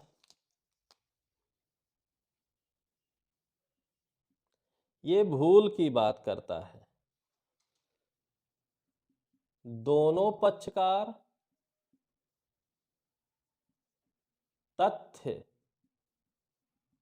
की भूल, मिस्टेक ऑफ फैक्ट होना चाहिए, तथ्य की भूल होना चाहिए। अब ये तथ्य की भूल भूल कैसी होगी, ठीक है, भूल कैसी होगी, ठीक है, जो इसेंशियल हो, matter of fact essential to agreement, ये भूल, ठीक है, ये तथ्य की भूल करार के लिए मर्मभूत हो, ठीक है, मर्मभूत हो, इसेंशियल हो, ऐसी अगर भूल है तब तो कुछ रिजल्ट निकलेगा, अदरवाइज नहीं। और अगर ऐसी भूल है तो करार शून्य होगा, ठीक है, एग्रीमेंट वाइड होगा, कॉन्ट्रैक्ट नहीं। तो मजेदार बात देखिए, ठीक, यहां पर भी वाइडेबिलिटी की अगर बात की गई है तो एग्रीमेंट की बात की गई है, हेडलाइन, ठीक है, फिर पालन कराएंगे तब तो संविदा खुद ही हो जाएगा। असम्यक असर में संविदा की बात की गई है और फिर भूल में एग्रीमेंट की बात की गई है। प्रीलिम्स के लिए ऐसे शब्दों को आपको याद रखना रहेगा, नहीं तो गड़बड़ हो जाएगी, ठीक। और सेक्शन 20 का जो ए इलस्ट्रेशन है उसके बारे में कई बार प्रश्न आया है प्री मेंस सभी जगहों पर, ठीक है, कि जहाज से कोई सौदा लाने का एग्रीमेंट होता है। अब पता चला जहाज तो एग्रीमेंट से पहले ही नष्ट हो चुका था, तो जाहिर सी बात है, असंभव है कि एग्रीमेंट कॉन्ट्रैक्ट के रूप में बने, एग्रीमेंट वाइड हो जाएगा, ठीक। बिना जहाज के मर्मभूत है, एसेंशियल है, जिस जहाज से लाने के लिए हुआ था, तो जाहिर सी बात है कि वो जब नष्ट हो चुका है पहले ही, तो कॉन्ट्रैक्ट बनने का तो कोई प्रश्न ही नहीं, एग्रीमेंट भी नहीं बनेगा और वो वाइड एग्रीमेंट होगा। तो वो लिखा है, उसको आप लोग पढ़ लीजिएगा, सेक्शन 20, ठीक है। 21 विधि के बारे में भूलों का प्रभाव, तो सीधी सी बात, रटना नहीं है, विधि को भूल माफी योग्य नहीं है, वही बात इन्होंने अपनी भाषा में दोहराई है, ठीक है। विधि की भूल भूल नहीं होती है, तथ्य की भूल ही मान्य रहेगी, सीधी सी बात जाने रही है, ठीक है। एक पक्षकार अगर भूल करता है कोई बात नहीं, यानी कि 22 एक्सप्लेनेशन है, दोनों पक्षकार होने चाहिए, 20 में क्लियर कर दिया गया। कुछ कंफ्यूजन है तो 22 पढ़ लीजिए, एक पक्षकार की भूल की वैल्यू नहीं है, यानी विधि की भूल की वैल्यू नहीं है, एक पक्षकार के भूल की वैल्यू नहीं है। जो वैल्यू है वो सेक्शन 20 के दोनों पक्षकार के भूल की वैल्यू है, और भूल किसकी होनी चाहिए, फैक्ट की होनी चाहिए, इसकी वैल्यू मिलेगी, विधि के भूल की वैल्यू नहीं मिलेगी, ठीक, क्लियर, बिल्कुल स्पष्ट है। सेक्शन 23 देखते हैं। ये प्रतिफल और उद्देश्य, इसकी बात कर रहा है सेक्शन 23, ठीक है, प्रतिफल और उद्देश्य की बात कर रहा है, कंसिडरेशन एंड ऑब्जेक्ट्स की बात कर रहा है, ठीक। विधिपूर्ण है या नहीं, विधिपूर्ण नहीं, इन्होंने नहीं लिखा है, ठीक है, तो हम नहीं के हिसाब से पढ़ेंगे। हेडलाइन में है लिखा है कि कौन है कौन नहीं, तो हम नहीं, ठीक है। कौन कौन से, विधि द्वारा निषिद्ध, ठीक है, विधि ने पहले ही निषिद्ध घोषित कर रखा है, वो नहीं होंगे, फॉरबिडन बाय लॉ, यानी कि इलीगल टाइप के, ठीक। दूसरा है विधि के उपबंधों को विफल करने वाला, यानी कि अगर उसका पालन किया गया तो विधि के उपबंध ही विफल हो जाएंगे, प्रोविजंस जो ला के हैं वही विफल हो जाएंगे वो, ठीक। कपटपूर्ण, ठीक है, और ध्यान रखिएगा यहां भी कपटपूर्ण लिखा हुआ है, ठीक है। क्षति अंतर्वलित, इंजरी होगी,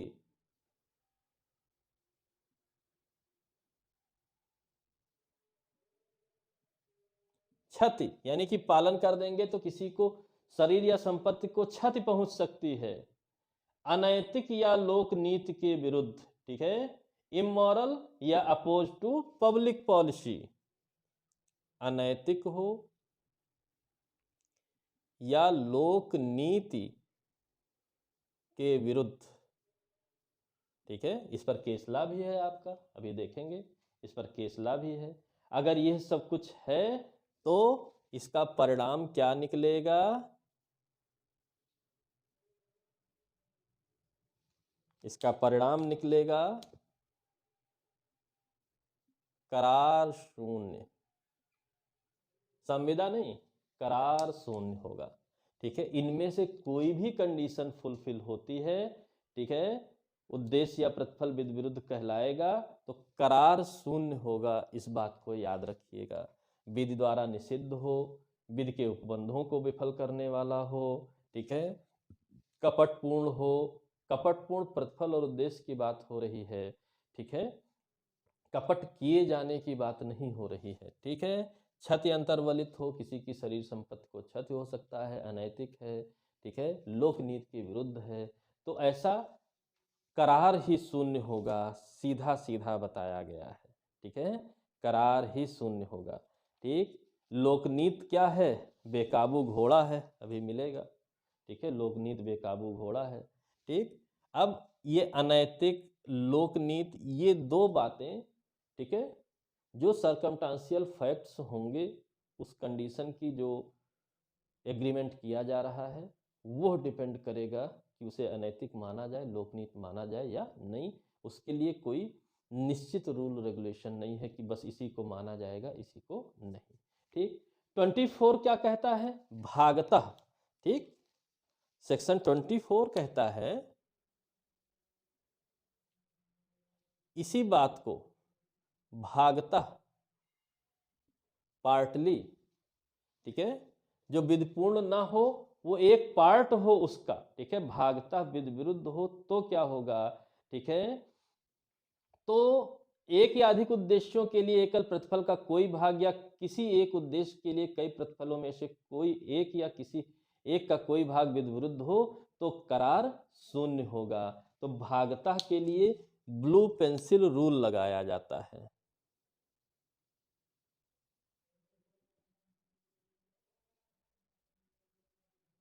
ठीक है, ब्लू पेंसिल रूल लगाया जाता है, ठीक। तो भागतः विधि विरुद्ध हो तो वह भाग करार शून्य होगा।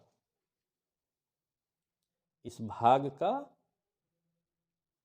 करार शून्य होगा, और जितना भाग लागू कराया जा सकता है अलग करके कि कोई प्रभाव ना पड़े, उसको लागू कराया जा सकता है, ठीक है। तो भाग अलग का होगा नहीं होगा ये तथ्य बताएंगे, ठीक है, ये तथ्य बताएंगे, लेकिन जो पार्ट शून्य है वो शून्य ही रहेगा। अलग करके किया जा सकता है तो बाकी लागू कराएंगे, अलग करने पर कोई महत्व नहीं रह जाता है तो फिर लागू नहीं कराएंगे, ठीक है। तो इस चीज को याद रखे रहिएगा, इस चीज को याद रखे रहिएगा। और ये बात समझ में आती है कि भागता विधि विरुद्ध है, ठीक है, करार शून्य होगा, उसका दृष्टांत भी दिया हुआ है, ठीक है, दुर्व्यापार से संबंधित है, विनिर्माण का और दुर्व्यापार का, ठीक है। तो करार शून्य है क्योंकि भागता विधि विरुद्ध है, ठीक। तो ये समझे रहिएगा, इस पर केस लॉ है, इसका एक्सप्लेनेशन केस लॉ से ही ब्लू पेंसिल रूल का हो सकता है। तो बाद की बात, फिलहाल आप एग्रीमेंट, ठीक है, वाइड जानिए, इतनी बात को जाने रहिए, ठीक। ये 24 कहता है। 25 स्पेशल बात कहता है। 25 में दो बातें हैं। क्या है? प्रतिफल बिना करार शून्य, ठीक है, विदाउट कंसिडरेशन एग्रीमेंट वाइड होगा, बिल्कुल सीधे सीधे बता दिया गया, ठीक। फिर यह मूल नियम है 25 का। फिर है अपवाद, ठीक है, फिर है अपवाद। और थोड़ा ध्यान रखिएगा, ये क्रमशः भी पूछा हुआ है, क्रमशः भी पूछा है। तो अपवाद फर्स्ट में क्या है, ठीक, जाहिर सी बात है, प्रतिफल तो होगा नहीं, प्रतिफल होगा नहीं, या जो कुछ भी होगा वो कंसिडरेशन की कैटेगरी में स्पेशली लाया जा सकता है, डायरेक्टली जो कंसिडरेशन है उसमें नहीं आता है, तभी ऐसी बात की जा रही है। तो देखते हैं क्या है। निकट संबंधी,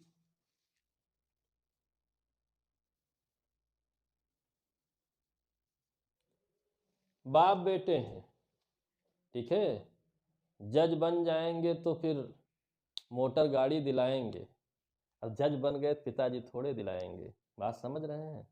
अब पिताजी नहीं कहे कि अरे अब तो बन ही गए हो अब क्या दिलाएं, तो दिया गए कि नहीं दिलाएंगे, कैसे नहीं आप तो कहे थे, ठीक। तो विदाउट कंसिडरेशन तो वैसे ही जीरो है, लेकिन अपवाद में कहा गया क्या कि लिखित और रजिस्ट्रीकृत है, ठीक। ये निकट संबंधी अगर नैसर्गिक प्रेम एवं स्नेह में, ठीक है, कुछ वचन दिए हैं, तो वो वचन कैसा होना चाहिए, लिखित एवं रजिस्ट्रीकृत, अदरवाइज नहीं होगी वैल्यू। यानी कि अगर इस समय आप लोगों को कह रहे हो पापा, मम्मा, मामा, चाचा, कोई भी कह रहा हो तो तुरंत जा करके लिखित और रजिस्ट्रीकृत करा लीजिए, तब तो लाभ मिलेगा, नहीं तो नहीं मिलेगा, ठीक है ना, क्लियर है, ठीक है। हाँ, दूसरी बात, दूसरा अपवाद क्या कहता है, सेकंड अपवाद क्या कहता है, ठीक है। सेकंड अपवाद जो है ये भूतकालिक, ठीक है, भूतकालिक प्रतिफल की बात करता है। तो इस तरीके से प्रश्न भी पूछता है, भूतकालिक प्रतिफल, यानी कि वचन वचन नहीं था, वचन वगैरह कुछ भी नहीं था, ठीक है, ये बाद की बात है, स्वेच्छया पहले ही कार्य कर देना, स्वेच्छया पहले ही कार्य कर दिया। अब वो जब कार्य कर दिया उसके लिए, इस पहले ही कार्य के लिए बाद में वचन दिया गया, ठीक है, बाद में वचन दिया गया है, ठीक है, तो वचनदाता को आप विवश कर सकते हैं।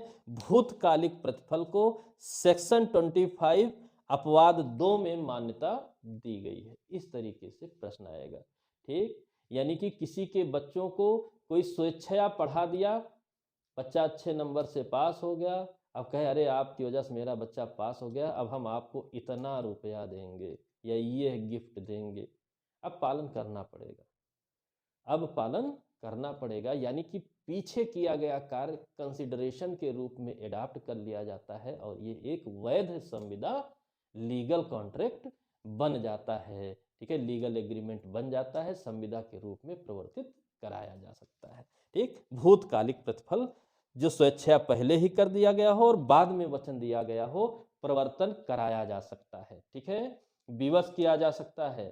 तीसरा है काल बाधित ऋण, टाइम बार्ड अगर कोई डेप्ट है। थर्ड,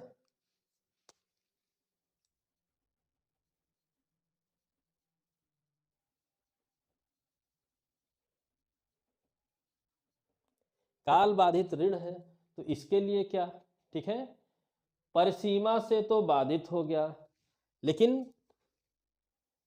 इस बाधा के बाद लिखित और हस्ताक्षरित वचन अगर दे दिया गया, यानी कि अब जब टाइम बार्ड हो गया तो अपना ऋण मांगने का अधिकार आपको लीगली नहीं रह गया, ठीक, लेकिन जिसने ऋण लिया था वो परिसीमा बीतने के बाद, यानी कि आपका अब हक तो नहीं रह गया, फिर भी अगर वो लिखित हस्ताक्षरित वचन दे देता है कि नहीं हम देंगे जरूर, तो जिस तारीख से वो ऐसा वचन देता है परिसीमा काल नए सिरे से पुनः प्रारंभ हो जाता है, यानी कि परिसीमा के भीतर पुनः आपका अधिकार जीवित हो गया, आप उससे, ठीक है, अपना ऋण वापस मांग सकते हैं, क्योंकि उसने परिसीमा काल टाइम बार्ड होने के बाद लिखित हस्ताक्षरित वचन आपको दोबारा दे करके उसकी परिसीमा को, टाइम को फिर से जीवित कर दिया है, इसलिए मांगने का अधिकार आपको हो जाता है। और ऋण कंसिडरेशन के रूप में है, ऋण कंसिडरेशन के रूप में है, ठीक, यह बात। और इसके बाद स्पष्टीकरण एक दिया हुआ है कि प्रतिफल कितना एक स्पष्टीकरण इसी सेक्शन 25 में दिया गया है।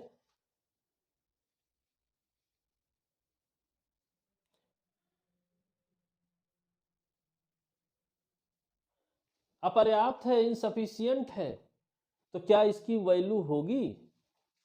इस अपर्याप्त की विधि की दृष्टि में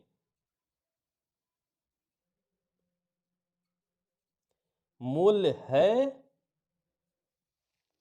विधि की दृष्टि में अगर मूल्य है तो इस प्रतिफल का वैल्यू होगा।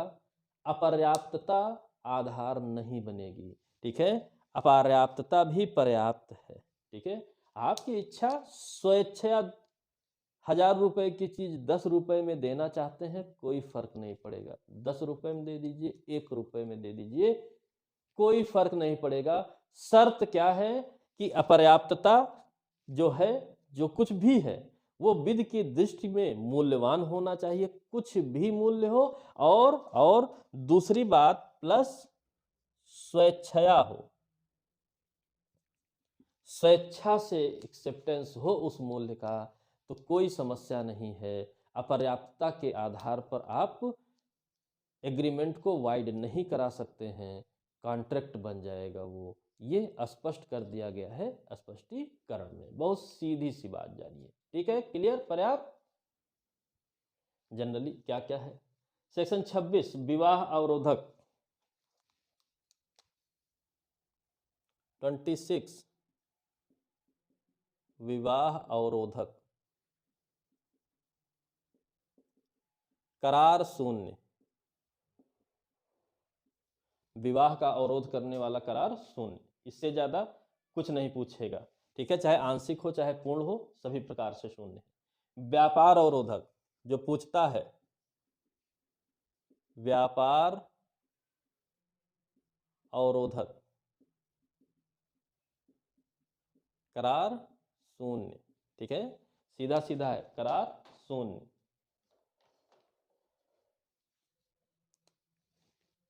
28 विधिक कार्यवाही अवरोधक, ऐसा करार किए कि विधि की कार्यवाही में अवरोध हो जाए, करार शून्य, ठीक है। बहुत सीधा सीधा हिसाब किताब है, करार शून्य। अनिश्चित करार शून्य, 29 में क्या कहता है? अनिश्चित करार शून्य, ठीक है। अनिश्चित की कैटेगरी खाली जान लीजिए, ऐसी अनिश्चितता जिसका युक्त निर्धारण ना किया जा सके, ठीक है, जिस पर कंसेंट बन सके ऐसा निर्धारण ना किया जा सके, अनिश्चितता है, करार शून्य होगा। कोई तेल का व्यापारी है, 10 तरीके का तेल बेचता है, अलग अलग दाम है, आप 100 लीटर तेल का करार कर लेते हैं, अब वो चाहे जो दे, तो मतैक्य नहीं हुआ। इसीलिए अनिश्चितता क्या हुई? मतैक्य नहीं हुआ, ठीक है, मतैक्य नहीं हुआ, दोनों का मत मिला नहीं, ठीक है, सेंस अलग अलग है, शून्य होगा, अनिश्चित है, ठीक है।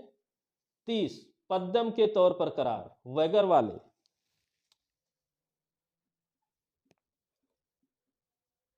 पद्यम करार शून्य, ठीक है। जुआ हुआ खेलने करार इलीगल है, आप खेलिए, शून्य है, ठीक। यहां पर भी आप जानिए कि इसमें भी जब डिटेल पढ़ेंगे तो कुछ बातें आएंगी कि क्या वो पद्यम जो शर्त लगी है वो पद्यम की कैटेगरी में जाता है या नहीं जाता है। अनिश्चित घटना की शर्त होती है, ठीक, लेकिन वो शर्त कैसी है इस पर निर्भर करेगा, ठीक है। यानी जुआ पद्यम के करार शून्य होते हैं, बाकी सशर्त वाला आगे आएगा, तो शर्त में सशर्त संविदा, समाश्रित संविदा हो सकती है, और उसी के विषय में 31 में बताया गया, ठीक है, 31 में बताया गया समाश्रित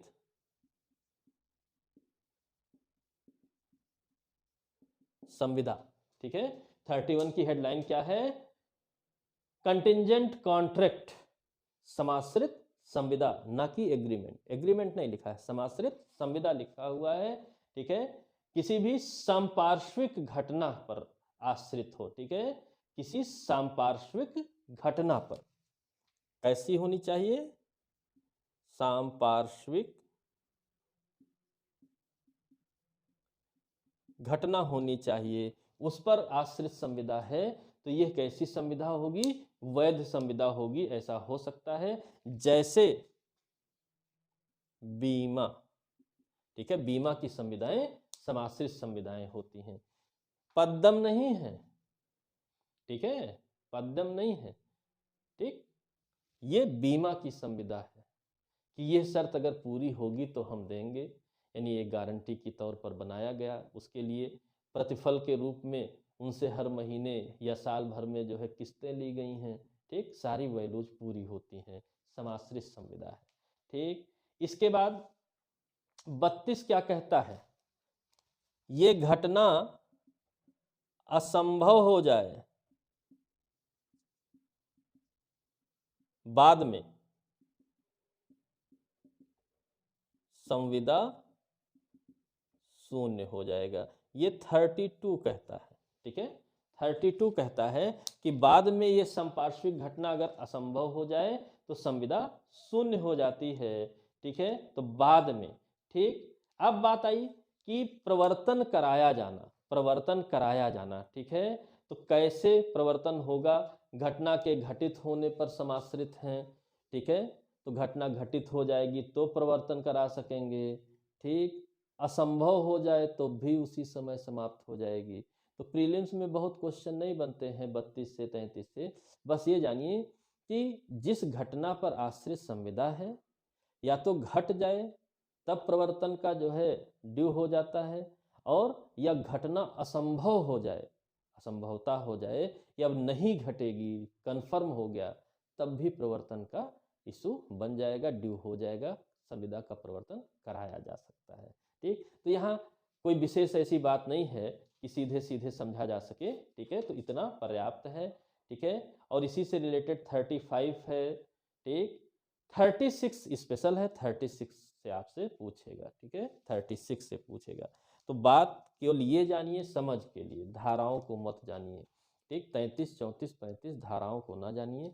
एक घटना है, ठीक है, घटना के घटित होने पर या न घटित होने पर दो कंडीशन पे आप समाश्रित संविदा कर सकते हैं, ठीक। घटित हो गई, ड्यू हो गया, और आज ही की डेट में असंभव हो गया, क्लियर हो गया कि अब कभी घटित नहीं होगी, तो अब टाइम का इंतजार नहीं करेंगे, उसी समय से ड्यू हो जाएगा उसका एग्जीक्यूशन कराने के लिए।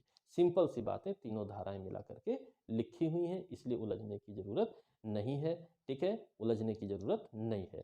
बस 36 से आपसे पूछेगा असंभव घटनाओं पर समाश्रित, ठीक, यानी कि ये बाद में असंभवता की बात 32 में की गई, और 36 कहता है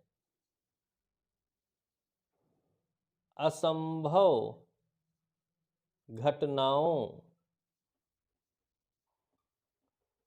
पर समाश्रित। यहां पर संविदा की बात ही नहीं होगी, असंभवता, प्रारंभिक असंभवता वाइड एबनीसियो की कैटेगरी में रहता है, प्रारंभ से ही शून्य रहता है, इसलिए करार शून्य होगा।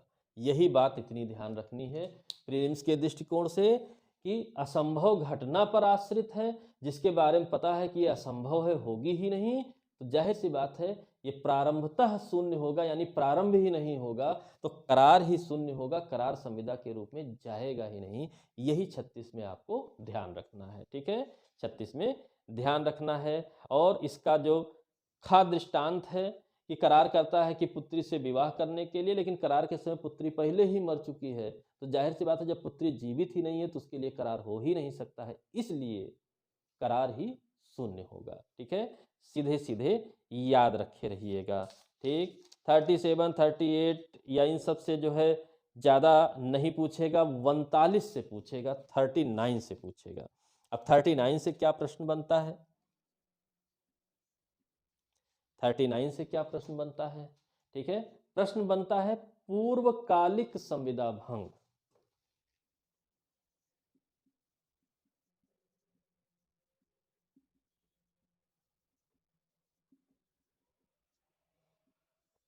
यही प्रश्न है आपका, सबसे मुख्य प्रश्न है पूर्वकालिक संविदा भंग, यानी कि जिसके लिए संविदा हुई थी संविदा ड्यू होने से पहले ही शर्तें भंग हो गई। ठीक है, जिन शर्तों पर आधारित संविदा थी, संविदा पूर्ण होने मतलब ड्यू होने से पहले कि वो शर्त अब शुरू हो उससे पहले ही भंग हो जाए, तब की स्थिति की चर्चा करता है 39। जो सेक्शन से पूछेगा वो यही पूछेगा, पूर्वकालिक संविदा भंग कहाँ पर है, 39 में। बाकी जो क्वेश्चन बनते हैं, ठीक है, वो आपके सत्यव्रत घोष वर्सेज मुंगनीराम, ये सब जो केस बनते हैं वो आपके अलग से रहेंगे। बेयर एक्ट से सिर्फ एक बार, पूर्वकालिक संविदा भंग, यानी कि संविदा ड्यू होने से पहले ही शर्तें डिस्टर्ब हो जाए, कोई पक्षकार डिस्टर्ब हो जाए, कुछ भी हो जाए, भंग हो गई, 39। ठीक है, क्लियर है। इसमें इम्पॉर्टेंट है आपके दृष्टांत भी, गायिका गाना गाने के लिए जो है, ठीक है, तो अपने आप को निर्योग्य बना लेती है, संविदा भंग हो जाएगी, आप प्रवर्तन के लिए लाइए बात की संविदा इन्होंने भंग किया है। ठीक, तो ये सब जोड़ घटा के पढ़ना है। बेयर एक्ट के अकॉर्डिंग सिर्फ एक शब्द एक लाइन जानिए, इसके अलावा जानने की जरूरत नहीं है। ठीक है, इसके बाद सेक्शन 40 इस तरह जानिए कि सेक्शन 40 क्या कहता है, ज़्यादा नहीं जानना है, ज़्यादा नहीं जानना है। सेक्शन 40 क्या कहता है, प्रतिनिधि द्वारा पालन। ठीक है, किस सेक्शन के अकॉर्डिंग प्रतिनिधि से पालन कराया जा सकता है, ये सेक्शन 40 में लिखा हुआ है। ठीक, कि सामान्य तौर पर तो प्रॉमिसर प्रॉमिसी ही अपने वचनों का पालन करेंगे, लेकिन लेकिन प्रतिनिधि से भी पालन कराया जा सकता है यदि उस योग्य संविदा हो तो। ठीक, व्यक्तिगत परफॉर्मेंस से रिलेटेड अगर संविदाएं हैं तो प्रतिनिधि से पालन नहीं कराया जा सकता है, ये बात सिर्फ याद रखे रहिएगा। ठीक, संयुक्त वचनदाता हैं तो आप खाली 43 में 42 में इन सब में संयुक्त शब्द ज्वाइंटली जो प्रॉमिसर हैं उनकी बात आप याद रखे रहिएगा कि संयुक्त वचनदाता हैं। ठीक है, तो उनमें से किसी के विरुद्ध भी पालन कराया जा सकता है, विवश कराया जा सकता है, बाद में संयुक्त लोग आपस में निपटते रहें, कोई समस्या नहीं है, लेकिन किसी के भी विरुद्ध आप पालन करा सकते हैं। पार्ट परफॉर्मेंस नहीं कराएंगे, पूरा अनुपालन संविदा का एक ही के विरुद्ध करा सकते हैं, बाकी अंशों का वितरण वो लोग आपस में निपट लेंगे। ठीक है, क्लियर, सीधा सीधा जानिए। ठीक, और मान लीजिए किसी को जो है आप निर्मुक्त कर देते हैं तो बाकी निर्मुक्त नहीं होंगे, ये याद रखे रहिएगा, 44 में लिखा हुआ है। ठीक है, अन्य निर्मुक्त नहीं होंगे। ठीक है, इस चीज को जाने रहिएगा। ठीक है, अगली बात जो प्रश्न बनेगा वो सीधे जाकर के 55 में थोड़ा सा कभी एक आध बार पूछा हुआ है कि अगर समय मर्मभूत है तो समय के अनुरूप ही पालन करना पड़ेगा आपको। ये 45 में है, ज़्यादा क्वेश्चन नहीं बनता है। अगला क्वेश्चन 56 से बनेगा, तो 56 में देखते हैं क्या है। सेक्शन 56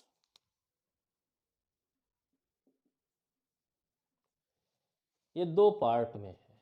ठीक है, इसका जो फर्स्ट पार्ट है ये क्या कहता है, असंभव। ठीक है, असंभव कार्य का करार शून्य होगा। ठीक है, सिंपल सी बात करता है कि असंभव कार्य के लिए आपने करार किया है, शून्य होगा। ठीक है, शून्य होगा, सीधा सीधा हिसाब किताब है। ठीक, जादू से जो है धन वन दिला रहे हैं डोडिया खेड़ा में, जाने दीजिए, करार शून्य है। सेकंड पार्ट क्या कहता है, ठीक है, पश्चातवर्ती असंभवता या नैराश्य का सिद्धांत।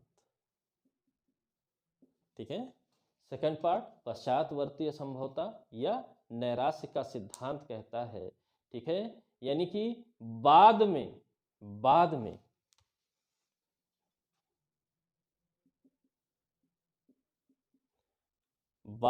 असंभव हो गया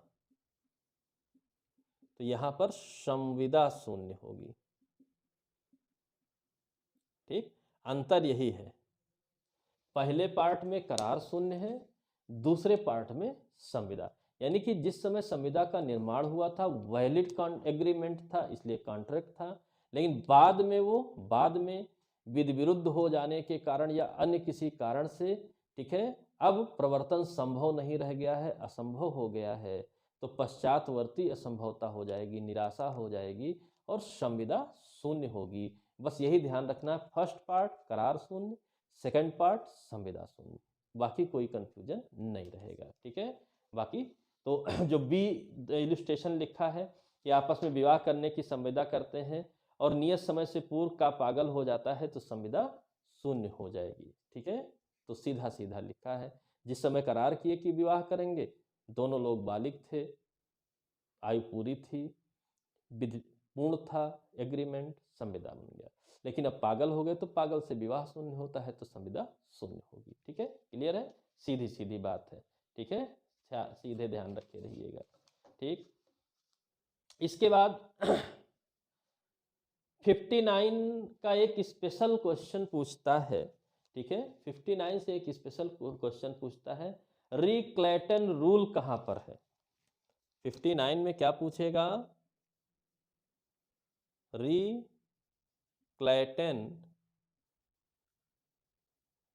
रूल कहां पर है, 59 में है। बस इतना ही पूछता है, री-क्लैटन रूल क्या है क्या नहीं है ये सब कुछ नहीं पूछता है, सिर्फ पूछता है री-क्लैटन रूल किस सेक्शन में है, 59 में है। बस जहाँ की वह ऋण उपदर्शित हो जिसका उन्मोचन किया जाना है, वहाँ संदायों का उपायोजन, ठीक है। तो उन्मोचन जिसका किया जाना क्रमशः उपायोजन होता है ऋण वगैरह में, तो आप जानते ही हैं, ठीक है।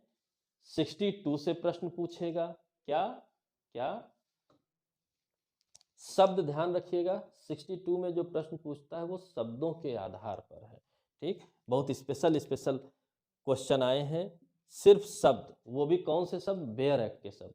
क्या है, संविदा का नवीन, विखंडन और परिवर्तन, संविदा इसका नवीन,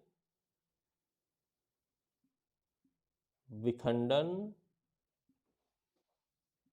परिवर्तन, 3 शब्द, ठीक है, 3 शब्द, नोवेशन, रिसेशन एंड अल्टरनेशन। तो यहां पर क्या होगा, क्या होगा, इसका परिणाम सीधे पूछता है,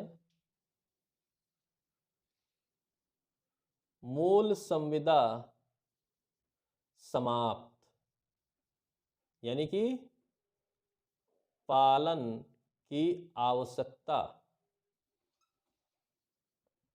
नहीं, ठीक है। मूल संविदा समाप्त, अब पालन की आवश्यकता नहीं है। इस नवीन, विखंडन, परिवर्तन के परिणाम स्वरूप जो नई संविदा का निर्माण हुआ है वो अब मान्य संविदा बनेगी। पिछली जो थी जिसमें आपने संशोधन कर दिया, अब उसको हटा दीजिए, अब उससे मतलब नहीं है, सीधा सीधा ये बात कहा जा रहा है, ठीक है। इसके बाद 63 से स्पेशली एक लाइन का क्वेश्चन पूछता है, क्या पूछता है, 63 से कहता है वचन ग्रहीता वचन के पालन से अविमुक्त या उसे परिहार कर सकेगा, पूर्णतः या भागतः कर सकेगा, ठीक है। वचन के पालन, ठीक है, से मुक्ति या परिहार, ठीक है, यानी भागतः कर सकेगा, ठीक है। वचन के पालन से मुक्त या परिहार भागतः किया जा सकता है या पूर्णतः भी किया जा सकता है, भागतः या पूर्णतः किया जा सकेगा। बहुत सिंपल सी बात है और कुछ नहीं। कहां पर, कहां पर, 63 में, बस ये बात याद रखना है, 63 में, ठीक। 64 में भी, 64 में भी बहुत सिंपल बात है, ठीक है। क्या है, शून्य करणीय संविदा विखंडन, ठीक है। सेक्शन 19 में जो शून्य करणीय संविदा का आप विखंडन कर रहे हैं, करवा दीजिए, अब पालन की आवश्यकता नहीं है, बस क्या याद रखिए, फायदा वापस करना पड़ेगा। जो आपने फायदा लिया है वो वापस कर दीजिए, ठीक है। एक हाथ से ताली नहीं बजेगी, ठीक। फिर इसके बाद 65 भी इसी तरीके से बात करता है।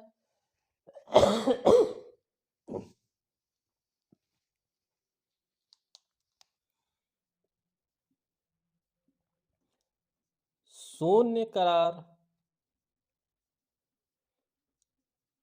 फायदा करार की वैल्यू 0 है तो फायदा वायदा अगर लिए हैं तो उसको वापस कर दीजिए, ठीक है। नहीं तो प्रतिकर भी देना पड़ सकता है, ठीक है। फायदा वापस करना पड़ेगा, ठीक। ये यहां तक था, क्लियर है। नेक्स्ट सेक्शन मोस्ट इंपॉर्टेंट है, सेक्शन 68, ठीक है। क्वाजी कॉन्ट्रैक्ट या अर्ध संविदा या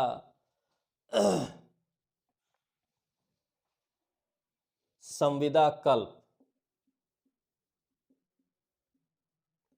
3 नामों से पूछा जाता है। क्वाजी कॉन्ट्रैक्ट, अर्ध संविदा या संविदा कल्प कहाँ पर है? ये 68 में है, ठीक है, 68 में है, ठीक। अब बात आई क्या, 68, 69, 70, इन सब में कई चीजें हैं। मेन चैप्टर 5 आपका है। यहां इसका अर्थ क्या है? संविदा सदृश संबंध, संविदा सदृश संबंध बना हो, ठीक है, सृजित हुआ हो, इसके विषय में है। संविदा नहीं है, संविदा जैसा हो जाए ऐसी कुछ बात। संविदा की जो रिक्वायरमेंट्स हैं वो फुलफिल नहीं हो रही हैं, लेकिन किन्हीं बातों को संविदा के रूप में कुछ हिस्सा मान्यता दिया जा सकता है, वो संबंधित है चैप्टर 5 से। 68 फिर क्या बात करता है, किसके संबंध में बात करता है? ये माइनर के संबंध में, अवयस्क के संबंध में बात करता है कि अवयस्क से की गई संविदा करार शून्य होता है, ठीक है। अवयस्क के लिए नियम क्या है? वाइड एबनिशियो है, करार शून्य है, प्रारंभ से ही शून्य होता है, ठीक है। आपने पढ़ रखा है मोहरी बीबी बनाम धर्मोदास घोष, ठीक। लेकिन अगर अगर इस अवयस्क के हित के लिए संदाय किया गया हो,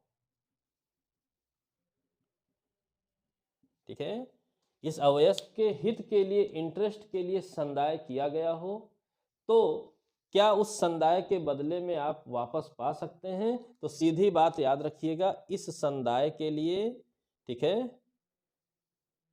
व्यक्तिगत अवयस्क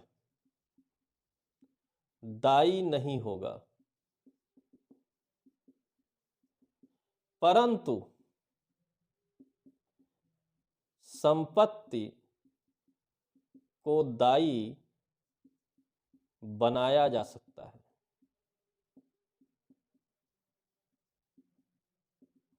ठीक है।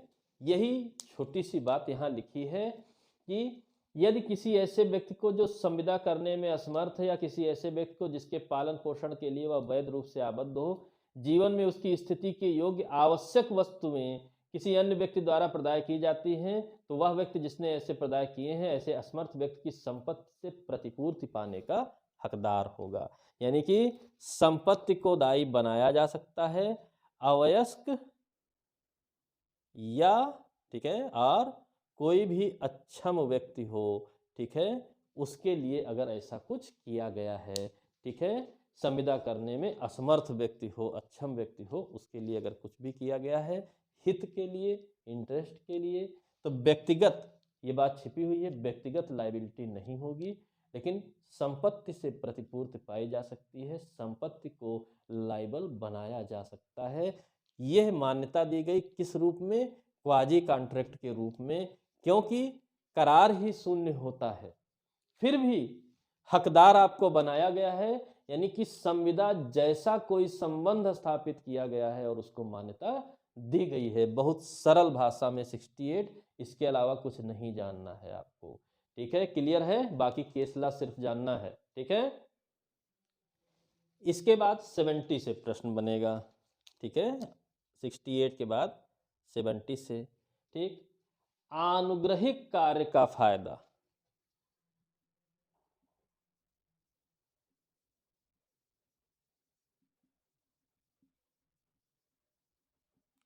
अगर किसी ने जो है आनुग्रहिक, obligation of person enjoying benefit to non gratuitous act, ठीक है, नॉन ग्रेजुअस एक्ट का अगर फायदा आपने लिया है तो आपको प्रतिकर देना होगा। ठीक है, यानी बदले में कुछ दीजिए, खाली लाभ ही ना लीजिए। ठीक है, खाली लाभ ही ना लीजिए। ठीक, एक व्यापारी का कुछ माल खा के गृह पर भूल से छोड़ जाता है, खा उस माल को अपने माल के रूप में बरतता है, आबद्ध है। ठीक है, मिठाई लेके जा रहे थे, किसी से मिलने गए, उसी घर भूल गए, वो मिठाई खा के कह रहे भाई सुबह तक खराब हो जाती, और सुबह पहुंचे वापस लेने, पता लगा बताए रात भर में ही खराब हो रही थी, खा पी लिए। अनुग्रहिक फायदा लिए हैं तो 1 किलो फिर से मिठाई खरीद के दे दीजिए। ठीक है, हाँ, नहीं तो गड़बड़ हो जाएगी। इसको क्या कहते हैं? क्वांटम। ठीक है, क्वांटम मेरिट।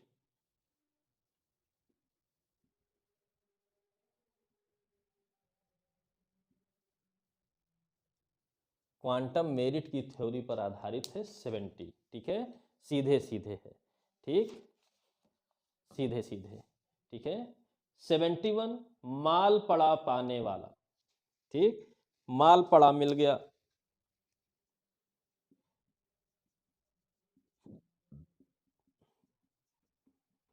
माल पड़ा मिला। ठीक है, क्या उत्तरदायित्व होगा? उपनिहिती का, बेली का।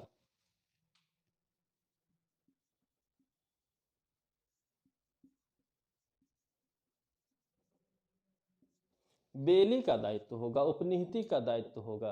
किसी अन्य का माल पड़ा पाए हैं, अब आप कस्टोडियन बने हैं तो कुछ लाइबिलिटी उठाइए, अपने हित में संपरिवर्तन कर लेंगे तब तो फिर आपराधिक दुर्विनियोग हो जाएगा। बात समझ रहे हैं ना? 71 आपराधिक दुर्विनियोग से संबंधित है, गड़बड़ नहीं होना चाहिए। ठीक है, भूल या प्रपीड़न में। ठीक है, 72 किस बात को कहता है?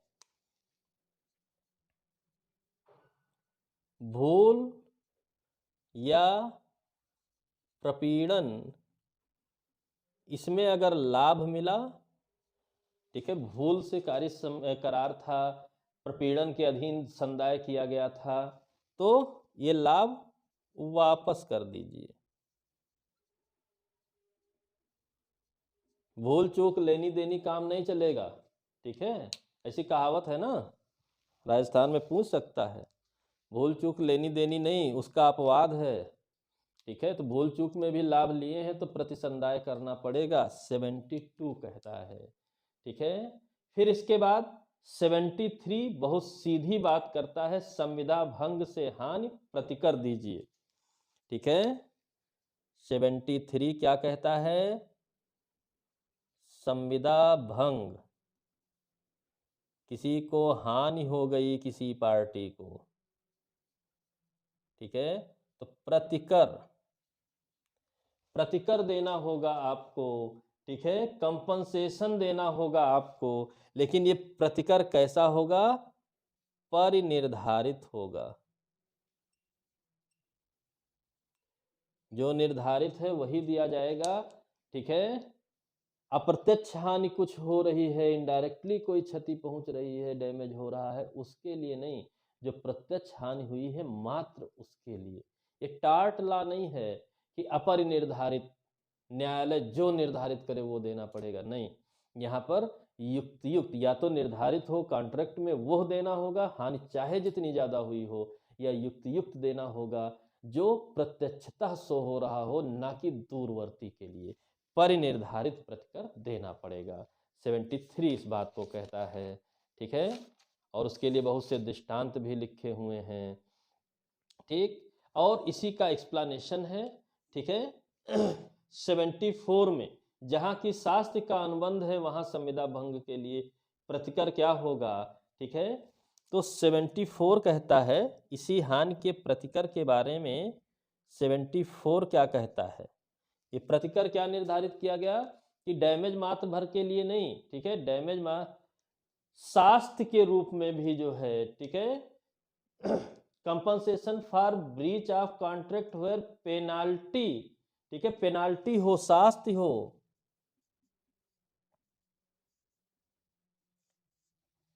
सेवेंटी फोर में देना होगा, ठीक है, शास्ति 74 में देना होगा, जनरल कंपनसेशन 73 में देना होगा, ठीक है।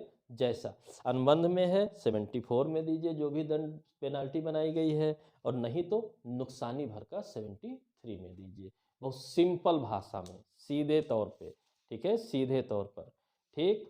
इसके बाद है 75 संविदा का अधिकार पूर्व विखंडन करने वाला पक्षकार प्रतिकर का हकदार है। हेडलाइन आप खाली पढ़ लीजिएगा, ठीक है, कि जो भी